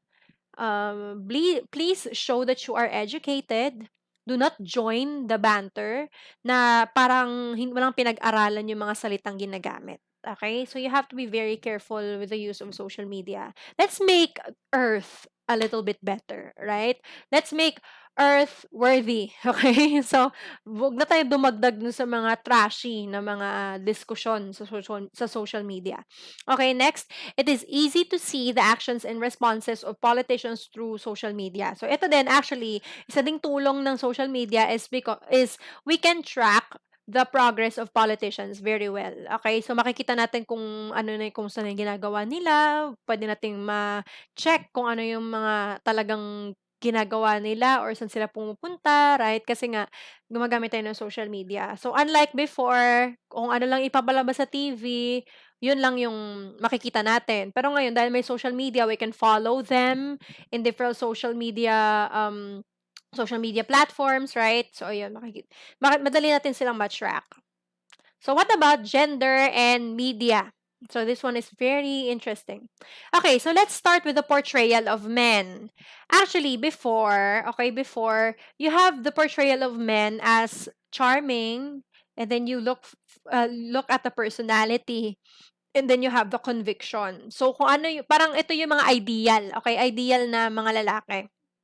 Ang ideal na lalaki noon, nung parang mga unang panahon, tsaka nung mga panahon ng Espanyol, ganyan. So, ang ideal na lalaki, na portrayal ng lalaki ay, yun nga, charming. You have the personality, of course. Yan, kung okay yung personality nila. And then, if they have a conviction. Okay? So, parang, it turns women on when a man is parang having this conviction, okay, to achieve something, okay? So, and then it transitioned to being a bad boy, a cowboy, having buff body, and then a sex magnet. Okay, when we say sex magnet, parang bedding multiple women, parang ganon, okay? Having body hairs, pag mabalbon yung dibdib, it's macho, something like that, okay? So, from the charming personality, and then you have parang having a strong conviction to achieve something, nag-transition siya into parang a buff actor or parang action-oriented person. Okay? So, mapapansin natin yan, yung mga palabas na pinapanood ng mga magulang natin before, puro mga action, puro mga barilan, ganyan. Kasi parang yun yung naging portrayal of men. Parang yun yung naging ideal man. Okay, so yun yung manly type. So you have the bad boy, cowboy, lagi nakabukas yung yung damit, yung polo, ganyan. You have macho, and then you have again the sex magnet. And then it transitioned into a metrosexual. What does metrosexual mean? So it has a metrosexual is parang yung mga CEO, mga businessman, yung mga ganon, yung parang mga formal yung suot. So, hindi na sila yung bad boy, hindi na sila yung medyo gusgusing type or medyo may mga pawis-pawis na type tapos lukot-lukot yung damit tapos bukas yung damit ganyan. Hindi na ganon, okay? Hindi na sila marahas, okay? Anong nangyari? Naging metrosexual na sila. Laging anak mayaman or may pinag-aralan or CEO, may-ari ng kumpanya, may kotse, metrosexual, okay? So, metrosexual with a variety of talents. Mas may bentahe kapag may talent. Katulad ng singing, dancing, acting, playing instruments, modeling, cooking, and having a steady and nice income. Okay? So, ang naging ideal type or ideal man naman ngayon ay yun nga, metrosexual, may pera, may talent, at pogi. Okay? So, kailangan malinis, okay? Very formal. And then, right now, it's kind of parang having a transition na naman na portrayal of men in media or portrayal of ideal men in media parang shifts to people or men having feminine features. Okay? So, unlike before na medyo buff, medyo malaki yung katawan ng mga lalaki na pinoportray. Kasi sometimes even you are a metrosexual, you have to have like abs, you have to have like parang muscles, biceps and all, ganyan. Pero right now, the portrayal of men is parang having feminine features. Okay, so men wearing makeup, so nagkakaroon sila ng parang mga eyeshadows, and then ng mga, tawag nito, lalagay ng mga eyeliners, and then you have parang clear skin, and then using skincare products, perfumes, and then yung parang lean bodies lang, not so buff bodies, and then absence of parang, ay sorry, body hairs to body hair. So, you don't have parang body hairs, parang walang balahibo sa kilikili, walang balahibo sa dibdib, sa legs, ganyan. So, parang medyo mas na-attract yung mga babae ngayon kapag mukha silang anime, okay?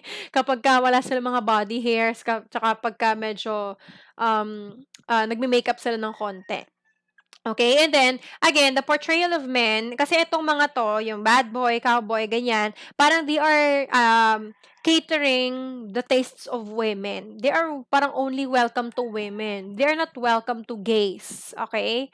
So, pagka parang brusko sila, puro babae lang yung pinapatulan nila. Pero ngayon, yung mga ano ngayon, yung trend ngayon, is parang medyo BL. Halimbawa, may makikita tayo ng mga sikat na mga Korean actors or mga, basta mga poging mga lalaki ngayon, siniship sila sa kapwa nila lalaki or sa ano nila, sa mga kaibigan nila in showbiz din, right? Parang pinagtatambal sila. So, they are catering both the tastes of women and gays now. Okay? So, in particular, now, sa panahon natin ngayon. Dahil nga sa pag-rise ng ng BL culture sa popular culture.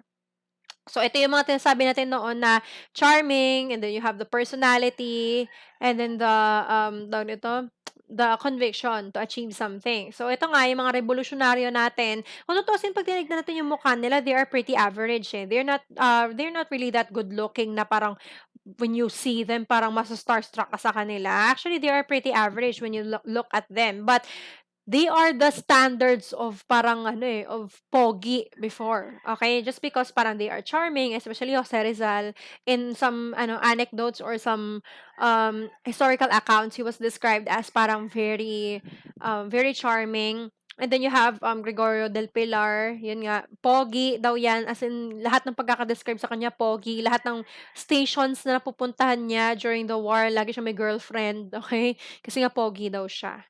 Okay, so ayan. Pero parang nato-turn on yung mga babae nun kasi kapag parang meron kang conviction para sa bayan, gano'n.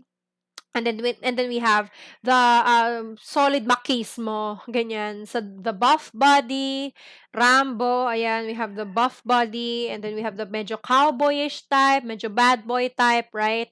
So ito naman yung sumunod na portrayal ng men. And then we now have the metrosexual with talents. So ayan, I'm so sorry, maingay yung aso ko. Okay, so you have Ding Dong Dantes, yan, Tom Rodriguez, James Reid, and then Jericho Rosales. They are actually portrayed as metrosexuals. Lagi silang parang anak ng mayaman, ganyan, or mga businessmen, CEO, ganyan. And then they are also having talent. Si Ding Dong Dantes, marunong sumayaw. Si Tom Rodriguez, marunong sumayaw at kumanta, tumugtog ng instruments, magaling mag-English. Jericho Rosales, also a dancer and then a singer. Same with James Reid. Okay, so like full pack. Pogi, mayaman, may talent. Okay? So, yun yung tatawag natin na metrosexual. And then, right now, we are parang transitioning into men with having feminine features such as parang si Gil Cuerva, having long hair. Ayan. Tsaka marami ngayon, parang trend din ngayon yung mga lalaki na long hair eh. Parang katulad ni Arthur Neri, ganyan. And then, we have Jimin. Am I right, Jimin? Parang yun nga, parang sila yung mga examples ng mga lalaki na may makeup, like they are wearing foundations, lip glosses, or lip tint. And then we have parang the smoky eyes. Merong parang eyeshadow and eyeliner thing going on. So, ayan, you have these examples as portrayal of men. And then we also have this issue of inequality even among the LGBT community.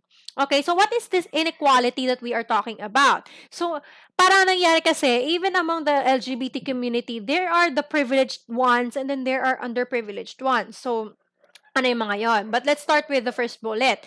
So the Philippines is slowly starting to transition from unaccepting to tolerating to accepting na. Okay? So before kasi diba we are unaccepting is regarding the LGBT community. We hear of gays being parang murdered. We hear of gays parang being um, parang tinatakwil sa family, binubugbog sila sa family, ganyan kasi hindi sila matanggap. But right now, parang we are accepting most of them. Some families are tolerating. They're not really accepting, but they are tolerating. Parang they are not doing anything about it, pero they are not accepting. So parang it's in between unaccepting and accepting. So you're just tolerating the person. Kasi wala na kayong magagawa eh. So ganun lang siya. But you are not welcome to the idea, or you're not accepting to the idea. Okay? However, it is observed that majority of Filipinos are more used to and more welcoming to the fact that gays exist, and that some men come out as gays compared to when women come out as lesbians. So in this case, in the LGBT community, or the treatment of the LGBT here in the Philippines, parang gays are much more welcomed, or parang Filipinos are kumbaga, they are more used to the fact that gays exist. Okay? Parang mas okay sa kanila, or mas tinatanggap sa society natin yung gays compared to lesbians. Okay? So lesbians are not as welcomed as gays. Okay? So most Filipinos tend to invalidate or not take lesbians seriously. Okay, most lesbians also receive more backlash compared to the majority of some gays. So, parang nangyari kasi kapag may lesbians, parang ang mga tao, they're not taking it seriously. Parang they are just saying na, lesbians, ano lang yan, parang it's just a phase na pinagdadaanan nila. They are going to get over with it one day. Parang ganon. Okay, so parang they are trying to invalidate it. They're not really accepting that this is a thing. Okay? So, parang they are just, parang confused lang sila. Ganyan. Unlike pag sinabi ng isang tao na bakla siya, they would naturally accept and understand na, okay, so bakla siya. Pero pag yung mga lesbians, most of the time, they are just, not being taken seriously. Okay, so what else? Another issue is the term tomboy is vague. Okay, in describing lesbians, because when you take it into the context of the US, okay, when we say tomboy, this one is parang a descriptor or an adjective describing a woman or a girl who is parang boyish in demeanor, but not necessarily that she likes girls also. Okay? Say for example, ako, nung bata ako, tomboy ako kasi babae ako, but I like to play with boys. I like to play with guns rather than dolls. Okay, I'd rather do physical jobs than parang dress up and makeup and whatsoever. Okay, so and then I like to wear jerseys.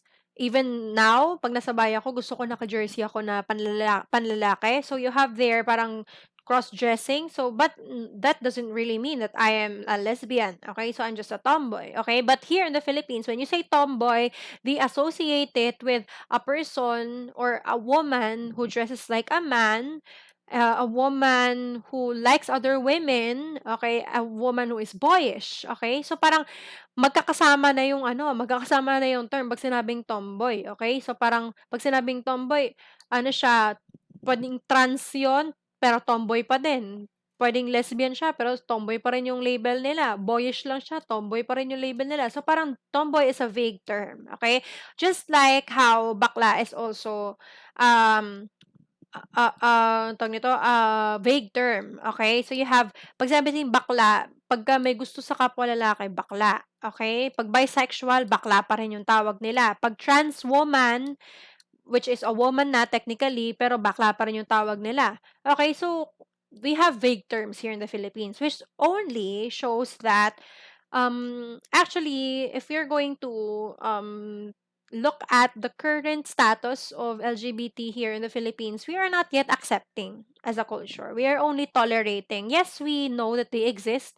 We're not doing anything we are not doing anything to them. We just know that they exist, and parang we are just coexisting. But we are not welcoming them yet. Okay? Because we refuse to acknowledge the identities, or we refuse the the orientations na ina-announce nila on their own, or we don't accept their soji. Okay, so ayan nga, sexual orientation, gender identity, and gender expression. Okay?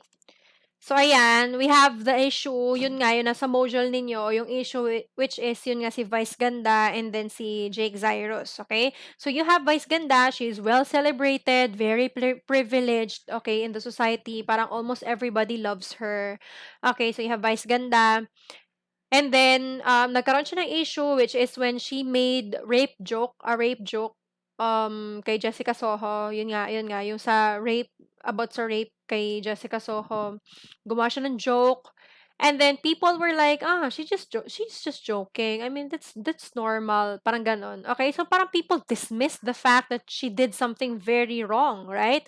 Kasi nga, rape is not a joke. Okay, so you should not joke about rape because that's a serious crime, right? Pero she joked about it and people just shrugged it off like nothing. She's just joking. Okay, so which sees that, or which shows that gays are actually privileged in the society. Okay, and then we also have Jake Zyros. So previously he was known as Charisse Pempenko, the famous singer, but he's now Jake Zyros. Okay, so you have Jake Zyros.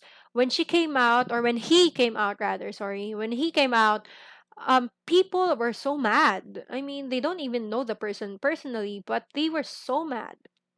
Okay, so they are so mad, and then they say that he's just out of his mind, that he's just having like uh tawag nito, existential crisis, ganyan. So parang they were not taking him seriously at all.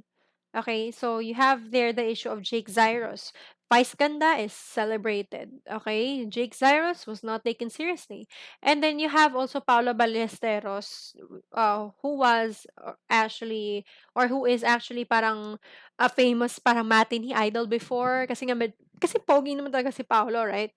But when he came out as gay, ayan, 'di ba? Parang people are not saying anything. They just accepted it and it's totally fine. Like it's nothing big, right? So parang ay okay, ano siya, bakla siya. Okay, ganun lang. Pero when Jake Cyrus came out, everyone was mad. Okay, so you can see there that even in the LGBT community, there is an existing parang imbalance or inequality. Okay, so that is gender and media. So what about gender-lek theory? So ito, singit lang to dun sa discussion natin. Gender-lek theory only says that men and women have different ways and objective when communicating with each other. Okay, so probably men would say different things versus women. Okay, so they have different agendas or different parang um goals kung bakit sila nakipag-communicate sa iba. So their language and use are different from one another. Women use their language for communicating their emotions and thoughts with others. So that is the primary objective of women communicating with others. So they use their language to communicate or to tell their emotions to others. Okay? And then they aim to be understood and to understand. Okay, that's why they communicate. Women communicate to be understood and then to understand others. What about men? Men use their language in order to achieve status. Okay? So that is their goal, parang to achieve status. So for example, we may predict a woman will use a conversation to improve the relationship, while a man may use the same conversation to improve his status. Okay? The woman will try to find out what she and the other person have in common. Okay? The man will try to top the other person by comparing personal achievements. So, parang yan yung pattern. So, anong nangyari, yung babae, kapag may stranger siya or meron siyang kausap, parang the person will try to find what they have in common. Para, yun nga, they're communicating their emotions and thoughts with one another. But the man would most likely tell something about himself in order to establish status. Okay? So, yun yung tatawag natin na gender-lek theory. Basically, just telling us that men and women have different ways of communicating to each other. Okay? So next is we have education and technology. This is only parang discussing about the problems of online education. So although various ways are being implemented right now in order to help students with little to no internet access to keep up with learning, undoubtedly, internet access is still needed in most occasions. So alam naman natin yan, kahit naman na sabihin natin na ginagawa yung lahat ng paraan para hindi na mag-internet yung mga bata kasi nga yung ibang mga bata wala talaga silang access sa internet. Pero hindi natin maiiwasan, kailangan pa rin natin silang i-reach out through the internet. Halimbawa, mga information, announcements, yung mga ganyan, yung mga requirements na kailangan nilang ipasa, sometimes kailangan pa rin nila mag-online. So, we cannot really have like 0% no internet thing going on, okay? So, anong nangyari is mag-o-online at mag-o-online pa rin talaga tayo, okay? So, bakit kasi pinupush natin yung online education? It's because it's convenient for everybody actually. Okay, if we're going to set aside the issue of money, pambayad ng internet, and then the issue of parang teachers, having slow internet connection, kahit yung students, slow internet connection, or no connection at all, kung i-set aside natin yung mga issues na ganon, everything is convenient with internet eh. You can really learn online, right? So, ayun nga. Difficulties we face with this setup are lack of connectivity, the cost, slow internet connection, and then we also have vague instructions. Baka ano yung vague instructions? Yung kapag ka online, binigay yung instructions, parang hindi maintindihan ng students. Kasi pag nasa classroom na nga, nakakailang ulit na yung teacher, tapos may magme-message pa rin sa Facebook, "Ma'am, ano nga ulit yung instruction?" Partida nasa face-to-face na kayo nag-usap nun, Pero lalo na kapagka nasa internet, lalong hindi nila ma-gets yung instruction minsan, especially yung mga high school tsaka elementary. So, ayun nga, yun yung mga difficulties na meron tayo ngayong online education. So, ano ngayon yung problem naman pagdating sa mga college age learners? Okay, ano yung problem?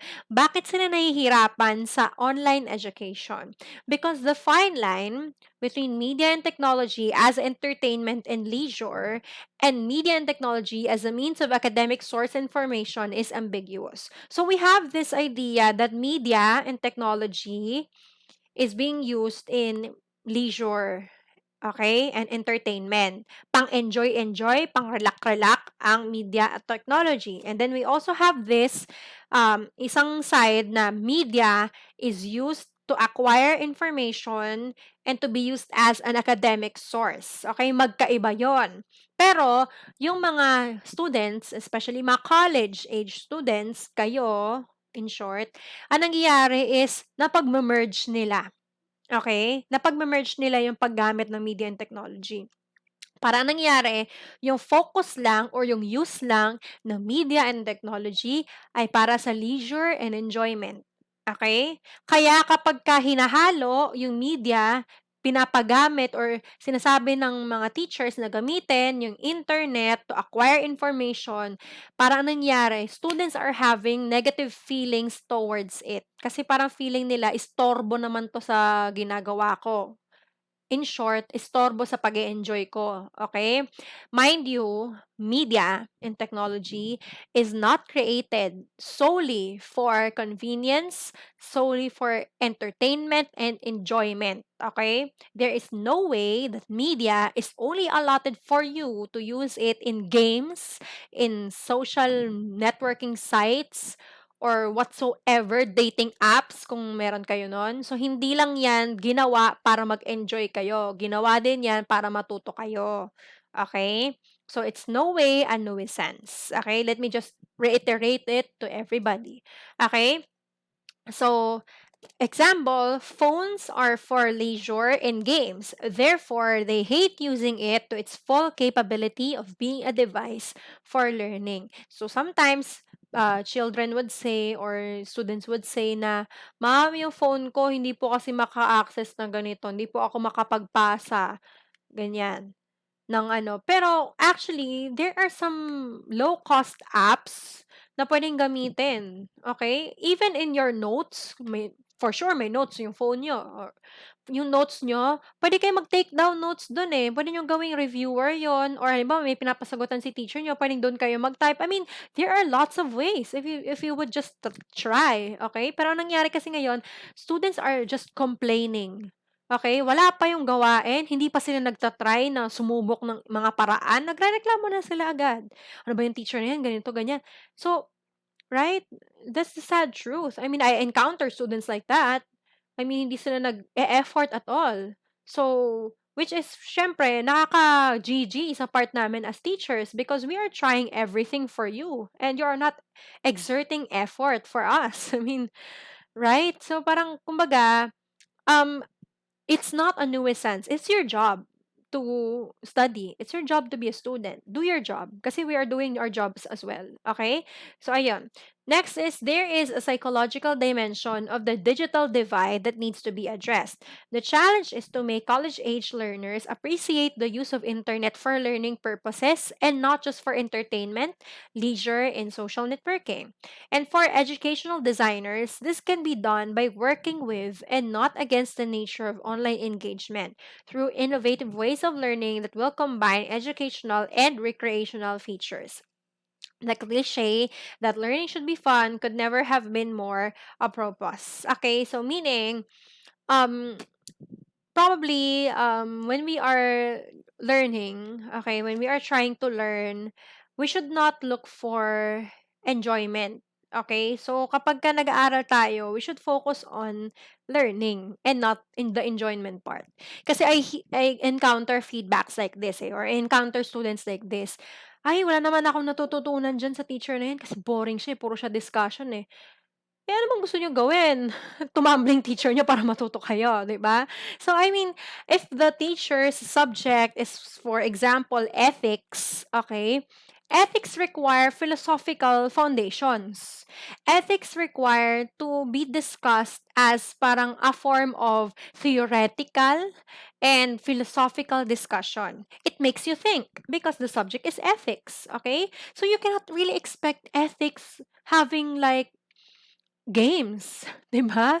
Kasi you should learn ethical conduct, okay? And probably it cannot be really learned well if it's being taught in a form of a game. Kasi nga pwede siguro may pa-games, 'di ba? Halimbawa, math, pabilisan kayo mag-compute tapos may Kahoot, ganyan, pwede 'yon, okay? Pero yung ethics, gusto niyo may games, puwede naman, kaso nga lang parang anong nangyari kasi there are some subjects na se-set aside yung learning kapag ginawang games, okay? So, you must understand that you are college learners na.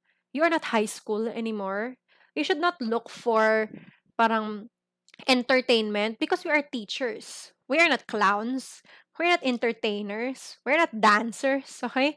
So, you cannot expect us to always have a game. I mean, nung college kami wala na kaming pa-games, okey? So, yung games kasi is motivation lang for high schoolers kasi nga para to grab their attention, eh, in the discussion. Probably in senior high school, your teachers would also do some kind of motivations, right? Or quiz bees, puwede. Okay, but in college, that's very rare and you have to accept that fact because you are a college learner, you should learn, okay? If you're a student, college student, you should study, okay? So, yung enjoy, it only comes after you learn something, okay? So, you should not really make a statement that you are bored because your teacher is always discussing, right? 'Di ba? Kasi gusto niyo may games. I mean, that's really ano, I don't know what to think of that. Kaya yung online education, I think online education really works, okay? So, it really works somehow. Kung wala lang tayong problema sa internet connection, wala tayong problema sa gastos, halimbawa, unlimited yung access natin ta's wala tayong kailangang bayaran ta's mabilis yung internet, everybody would be happy, I guess. Everybody would be learning somehow, right? Pero yung mga students kasi ngayon reklamo muna bago gawa, eh, which is really exasperating, to be honest, okay? So, you have to understand that if you are a student, if you are a learner, you should learn and you should study, okay? So, you don't really have the right to ask to be happy in the subject kasi, um, we are after the fact that you are learning from our subject. We are not after the fact that you are happy with our subject, okay? Kasi we're not entertainers in the first place, okay? So let me just emphasize that point for education and technology. Okay, next we have media and globalization. So we have the K-drama fever, which is actually very, very interesting. So I was reading these compilations of articles, and then I have encountered the K-drama fever part. This is very enlightening, okay? So bakit nga ba maraming nababaliw sa K-drama? Bakit yung mga tao tinatangkilik yung K-drama, okay? Because first things first, K-drama has a well thought and unique plot. Okay, they are taking the risks, and then they are experimenting new themes. Okay, big but well distributed production budget. Okay, so you have here well thought and unique plots. I think the trend in K-drama right now is there is some sort of mystery that you have to parang find out who is the killer, or parang who is ruining this family. Basta may something na parang plot twist. Parang ganun yung trend nila ngayon sa K-drama. Lagi may mga plot twist. Okay? Lagi may mystery that you have to unfold, or the mystery unfolds towards the end of the story. Okay? So you have well thought and unique plots. And then actually wala silang masyadong generic na plot, unlike in the Philippines na parang alam natin yung mangyayari, that it is very predictable. Most K-dramas are unpredictable, and they are entertaining in a way na kasi hindi natin siya ma-predict. And entertaining siya in a way na na yung story niya bago, kakaiba, okay? It's refreshing. And then they have also taking the risk and experimenting new themes. Kaya nga siya unique kasi nagkakaroon sila ng mga themes na parang never have been explored before. Okay? So they are taking the risks. Katulad ng parang Sirena, yun nga, Legend of Blue Sea, and then you have yung Alien, My Love from the Star, and then you have parang medyo postmodern kind of thing, yung may time distortion or napupunta siya dun sa past, ganyan. So, Scarlet Heart, mga ganyan. Ano yung tawag nito? Yung medic, napunta din siya sa sa past. Basta yun. So, kakaiba yung mga themes nila, 'di ba? As in, bongga. What else? Pinocchio, yung meron siyang they invented a whole universe wherein parang nag-e-exist tong sakit na 'to, which is totally fictional.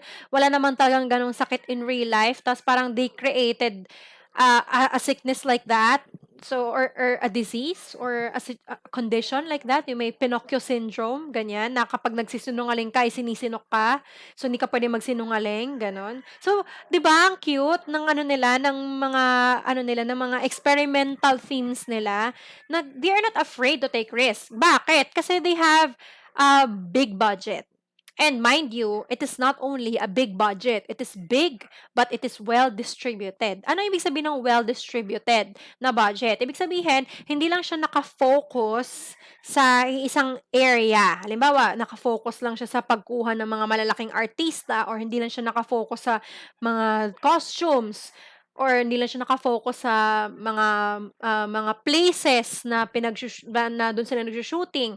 Pag sinabi natin ng well distributed, kung malaki yung budget, maayos yung pagkakaalat nila. So, ito yung artista, well compensated. Yung damit nila, hindi putyo-putyo. Yung mga setting, yung pinagsushootingan nilang lugar, hindi rin putyo-putyo. Parang, kumbaga, high quality almost everything, because the budget is well distributed. Okay? Hindi katulad ng sa Pilipinas minsan kasi, 'di ba?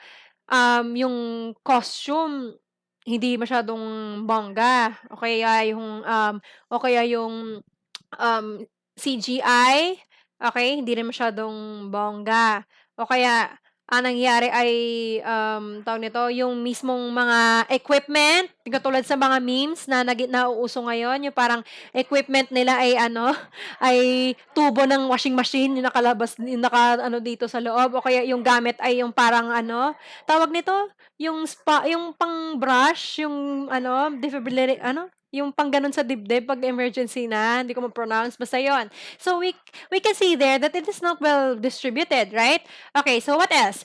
K-drama invests in television series and movies and considers it to be a part of Korean tourism campaign. Okay? Another reason why the budget is not being parang cut off or yung budget nila ay malaki, yung inaalat, it's because ang nangyari ay yung mga television series nila and yung movies nila, ito ay kino-consider nila na part ng Korean tourism. So parang at the same way, they are advertising Korean tourism to the people who are watching. So that's why parang sinasamahan nila yun na showing off cars. What else? You have skincare products. Sinasama nila doon. What else? Fashion. Okay? So, kaya ang laki ng budget nila. Kaya dahil doon. Okay, so let's continue. Sorry about that. Okay. So next we have, again, they invest in the K-dramas or the Korean television series because they think that this is also a part of their tourism campaign. So through that, parang when it is being broadcasted all around the world, ang nangyayari ay they are also parang advertising Korea in general. So, they can use it to show off, yun nga, yung mga cars na binibenta nila sa Korea. What else? Yung mga skincare products na available din sa Korea na kapag ni-release nila yun worldwide, ito yung ginamit ni ganito nung famous na actress dun sa Korean TV series na to. So, yun nga, makikita din nila yon. What else? This one is very interesting.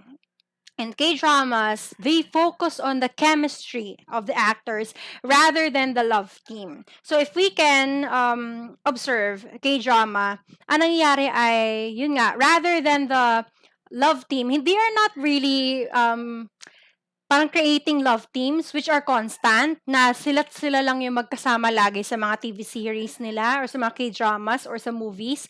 Ang nangyayari is they are experimenting. Halimbawa, ito yung love team ngayon, magka-love team sila. Tapos the next time, hindi sila magka-love team, iba naman yung ka-love team nila dun sa palabas or sa pelikula, but it's still effective, right? Because they focus on the chemistry. So that no matter who they are being paired with, it would be effective. Unlike here in the Philippines na kung sino yung ka-love team mo, siya at siya lang din talaga yung kasama mo in almost every movie and every TV series, okay? So, parang the chemistry would not work with other people. Okay? Yung chemistry na yon ay para sa love team nyo lang.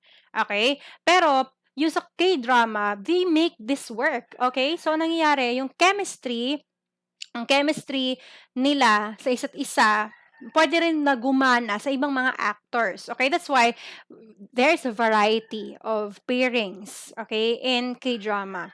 What else? It is refreshing, no taboos. They are very welcome to feature the sensitive topics and pulls it off. Okay? So, unlike here in the Philippines, we are very careful in choosing topics kasi some topics we deem it as sensitive. Okay? Pero, sa Korea, they are not really afraid to tackle topics which may be considered as taboo for others, like parang murder, parang abuse, what else, mga psychological problems such as that, okay? And then lastly, it has a definite ending. That's why they don't encounter improvised plot, illogical turn of events, and ruined ending. Kasi naka-budget na talaga yung ending nila. Pag nag-end, ang K-drama na to magtatagal ng 16 episodes. Ang K-drama na to magtatagal ng 15 episodes. Okay, so definite na talaga yung ending. So before they even begin the production, alam na nila kung ano yung magiging plot, ano yung mga turn of events. Okay, that's why hindi siya nasisira pagdating sa dulo. Okay, ang nangyayari ay definite na talaga siya.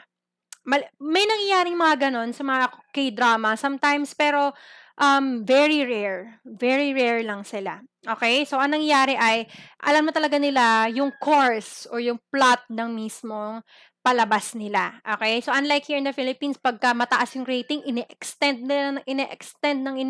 hanggang sa they are improvising the plot. Hanggang sa nagiging illogical na yung turn of events. Hindi na natin alam. Ang dami ng mga artista na sinali nila dun sa palabas na yun, na ruin yung ending, okay? So, ayun. Okay, so example niyan, ito yung mga favorite ko kasi actually hindi naman talaga ako mahilig manood ng ano, ng K-drama. Hindi talaga ako mahilig kasi anime talaga yung gusto ko. Pero yun nga, nakakapanood pa naman ako ng mga K-dramas, and these are the ones which are actually my personal favorite. So you have Kill Me, Heal Me, ultimate favorite, my most favorite K-drama aside from Secret Love. Okay, so Secret Love silang dalawa din yun. I really like this pairing. Okay, so you have Kill Me, Heal Me, which is parang a K-drama about psychological abuse, physical abuse, and then split personality, multiple personality disorder. Okay, so it tackles a lot of parang ano, of psychological torment. Okay, which might be parang ano, uncomfortable to watch sometimes, especially when you come to the abuse part. So ayun, pero ang ganda ng ano na to, ng K-drama na to. You also have The Last Empress, which tackles about, yun nga, parang medyo Marxism, psychoanalysis kind of thing. So, ayun, which shows parang murder, ganyan, tsaka yung mga kabit-kabit, ganyan. And then you also have period dramas. Napakaganda ng period dramas ng Korea kasi the budget, the costumes, the castles, the palaces, right? Very accurate yung depiction nila. Yan, katulad ng Scarlet Heart, Moon Embracing the Sun. So, talagang yung costume nila bongga, and then yung mismong setting nila bongga lahat. Okay? So, which sets a really high standards when it comes to period dramas. So, sa atin sa Pilipinas, siguro ang pinaka-successful lang natin, Amaya, tas di na naulit. Okay? Ewan ko kung ano nangyari, hindi na ulit yung Amaya, nakakalungkot, pero maganda naman siya, okay? So, yun nga. So, yung Korea is very supportive when it comes to the production of dramas in general. Okay, so, let's juxtapose K-drama fever to Filipino TV show. So, you have Filipino TV shows tend to stick to the old formula. Okay, so what is proven to be digestible to the audiences would be used again and again as long as the audiences can still digest it. So the Filipinos or Filipino TV shows, they are not really experimental or they don't really take risks. What was proven as effective before, they're going to use it and use it and use it again and again hanggang sa kinakagat pa rin siya ng mga tao. Hanggang sa pinapanood pa rin siya ng mga tao. Okay? So, ang nangyayari ay, halimbawa, umepekto yung mayaman, mahirap na love team, tapos nakaka-inlaban silang ganyan. So, effective yon hanggang pwede pang gagamitin nila. Kaya hanggang ngayon, may mga nanonood pa na gano'n, puro gano'n lang yung plot. Halimbawa, naging effective yung palabas na may kabit, may naninirang kabit, ganyan. So, mapapansin natin ngayon, halos lahat ng palabas sa TV, puro gano'n na. Right? Kasi they are not experimenting themes. They just like to stick to the old formula. Okay? Kung ano yung kinagat noon, as long as kinakagat pa rin ngayon, yun pa rin yung ipoproduce nila. Okay? Kaya nakakasawa na manood ng TV, sa totoo lang. Okay? Filipino TV shows stick and rely on the popularity of the love team. Okay? So, they view the love team as canon, even in real life. They can't accept that it is only a love team and they are really not dating in real life. And when confronted with the fact that they are not together in real life, the love team loses its popularity. Okay, so Filipinos, again, during the first part of this video lesson, I told you that Filipinos really like to take things personal. Okay, so they think that when two actors, like an actor and actress, when there is a love team, they believe that they are really dating in real life. They don't understand, they don't comprehend the fact that this is only a love team. Okay? So, pag nakita nila na yung isa doon sa dalawa na yon ay nagkaroon ng boyfriend na iba or ng girlfriend na iba, they would lose faith on that love team. Ay, hindi naman totoo yan na ano sila eh, na mag-boyfriend, girlfriend sila eh. Hindi naman totoo yan eh. Tapos hindi na nila papanoorin. So, they don't understand. They don't like to be confronted with the fact that the characters and the person na gumaganap nun ay two different people. Okay? So, they believe that when there's a love team, they are really dating in real life. And when they knew the fact that they are not dating in real life, love team would collapse. They would not really buy it. Okay? So they would lose interest in the love team. Okay, so ayun nga, makikita natin na gano'n nga, na nasisira yung ano, yung popularity. Okay, nasisira yung popularity ng love team. Katulad nung nangyari sa Aldab, okay, 'di ba? Yung nangyari sa Aldab na meron silang love team, ganyan. Pero yun nga, si Maine Mendoza kasi meron siyang boyfriend talaga, si Arjo. So parang yung mga tao, nawalan sila ng faith sa Aldab kasi feeling nila niloloko sila. Pero guys, kasi ano lang yan, love team lang yan. Hindi naman talaga sila yan.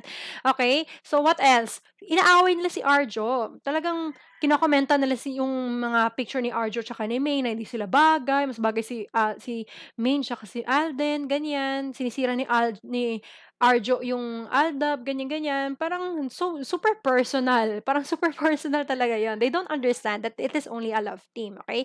They take things seriously. What else? Jadine, si James Reid, tsaka si Nadine, nung nag-break sila, tapos parang there is an issue of a third party, ganyan. Parang some people lost interest in their love team. Okay, so ayan. We have Bianca and Miguel Tan Felix. And then, si Bianca kasi ay boyfriend niya ngayon si Ruro Madrid. And then, parang Bianca and Miguel, they don't work anymore just because their love team is ruined. I mean, people take things seriously, right? So much here in the Philippines. But if you compare to Korea, sometimes yung mga magkakatrabaho dyan, mga mag-ex pa, pero ano sila, nagtatrabaho pa rin sila together. What else? Hindi naman talaga sila magjowa in real life, pero ano sila, tawag nito, gumaganap sila bilang magjowa, right? Pero it still works. Kahit hindi naman siya siniseryoso ng mga fans na on a personal level, but the chemistry still works, right? So it's very different here in the Philippines. We really have a different context here in the Philippines. And then what else? Very tight budget and less support. Okay, so why? Why are Filipinos very afraid of creating new themes or creating new topics? Bakit hindi sila nag-experiment? Why are they not taking risks? It's because they have a very tight budget and then they have less support compared to K-dramas. So pag binigyan sila ng budget, na halimbawa ito yung budget ninyo, tapos gumawa sila ng experimental na na topic or experimental TV show. So, kakaiba yung naging ano nila, yung naging palabas nila, ta's ito yung budget nila. Ta's anong nangyari, hindi naman nagustuhan ng mga tao yung ano nila, yung experimental show nila. So, hindi na sila bibigyan ng budget ulit. They are going to be fired, okay? So, that's the sad truth. That's why people are afraid of trying because they are afraid of failure. Okay? So, yun nga. K-drama, it's a very far-fetched dream, okay? So, malayong-malayo ang K-drama sa Filipino TV shows. Okay? Due to the fact that they're not afraid to create new TV shows or create new TV series because they are well supported and then they are well compensated. Okay? So, ano bang kailangan nyo? Pera? O, ito, pera. Sige, gawin nyo kahit anong gusto ninyo. So, hindi sila takot na mag-experiment, okay? Kasi dito sa Pilipinas, konti na nga lang yung budget, wala pang suporta. O, pag ikaw, hindi yan kumita, ganyan. Tsaka, more than that, Filipinos are very after the profit. Okay? So, kailangan kumita yan, kailangan kumita yan. So, ganyan. So, hindi na nila tinatry na mag-experiment ng bago. Kung ano lang yung alam nilang kikita, kakagatin ng madla, yun lang yung ano nila, yung kukunin nila.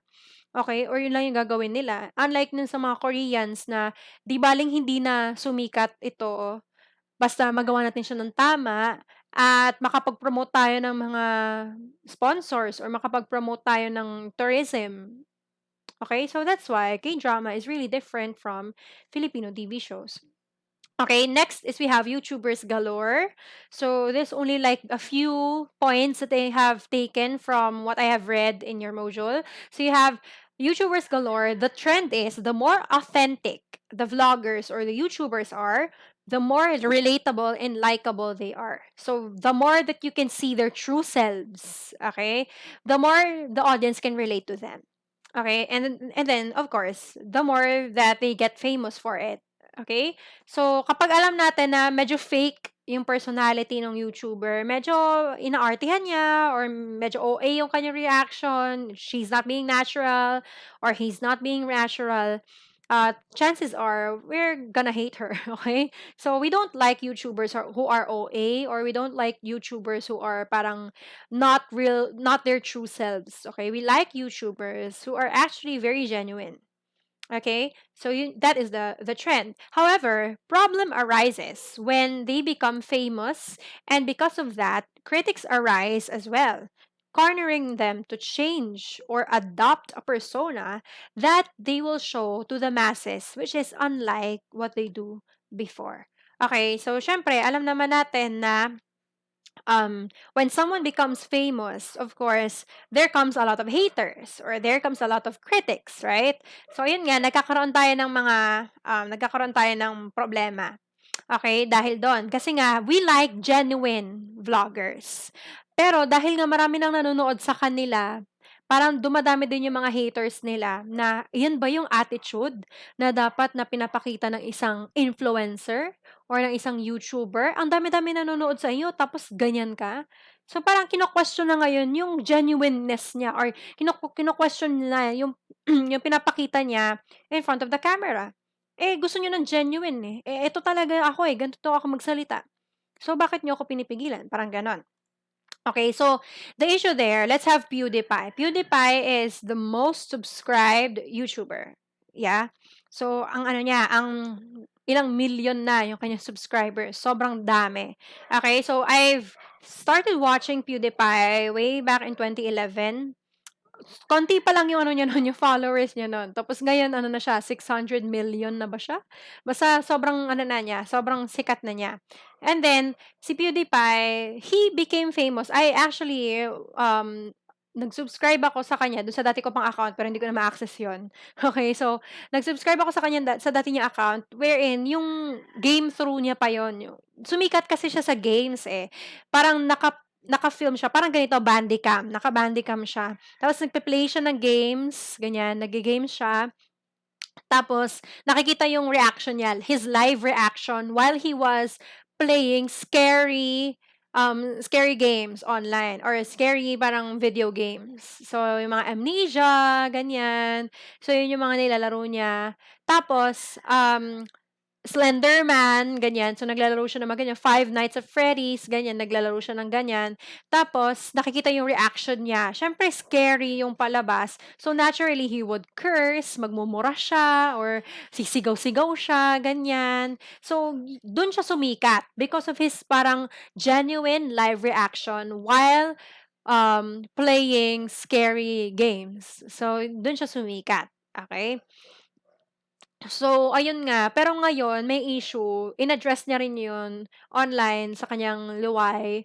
Okay, sinabi niya rin yun na he became famous because of his genuine reaction. And now, because he is the most subscribed YouTuber, parang a lot of people are telling him na he should change the way he speaks. Dapat hindi siya magmura, dapat hindi siya sumigaw-sigaw, kasi tendency, dahil may mga batang nanonood sa kanya, gagayahin siya. Or dahil marami nanonood sa kanya, gagayahin siya ng mga subscribers niya. Okay, so parang pinag-iingat siya dun sa kanyang way ng pagsasalita and the way how he carries himself. Okay? Which is ironic because people claim to like genuine YouTubers, and then when they are being themselves, they are being parang reprimanded. Pinapagalitan sila dahil gano'n sila. Eh, akala ko ba gusto niyo ng genuine? Eh, bakit gano'n? Same with Aunt Julie, ayan, si McCoy Dubs, 'di ba? Si Aunt Julie sumikat siya dahil sa magiging Aunt Julie niya, okay? Pero, there is a certain point wherein parang si Aunt Julie ay tumigil sa pagiging Aunt Julie kasi she is receiving a lot of hate. Saan ba nanggaling 'yon? Kasi sinisingit niya dun sa portrayal niya ng Aunt Julie, yung kanyang parang advocacies to choose better politicians, ganyan, or parang mass testing now, yung mga advocacy such as that, okay? So, sinisingit niya sa kanyang pagiging Aunt Julie. And she's just being true to herself because yun talaga yung advocacy niya as a person. So, sinisingit niya dun sa character niya. And then people are like messaging her, tapos parang nagsisend na hate mails kasi nga parang sinasabi nila na ano, "Di bagay sa'yo na maging ganyan-ganyan, pawok ka," ganyan, mga gano'n yung sinasabi sa kanya. So, she was depressed because of that and then she's stopping on Julie for a while, okay? So, makikita natin na for you to become an influencer, people would require you to stay true, to stay genuine, but at the same time, they are going to change you because they don't like you for being you. Okay, so for those people who are aspiring to be influencers one day, that is a problem that you should parang think of, or that is a problem that you should address. Okay, so yun yung issue nila. Okay, so this ends our video lesson. So thank you so much for being with me this semester. This is going to be our last video lesson. So I hope that you would finish this. Some parts of this would be included in your final exam. Okay, but only a very few parts or a very few part kasi saglit lang naman natin siya diniscuss. You only have like a week or less than a week to watch it. So I hope that you would finish this or finish watching this. Congratulations actually for finishing the cycle 1. I know that during the onset of the cycle 1, parang you are not used to talking in front of the camera or you are not really used to this kind of setup, but you made it. Congratulations. So, malapit na ang bakasyon. Hopefully, you get good grades. Okay, so I'm just computing your inputs. So I hope you get good grades so that it would remain a good memory for everyone. Okay, so thank you so much everybody for watching our last video lesson.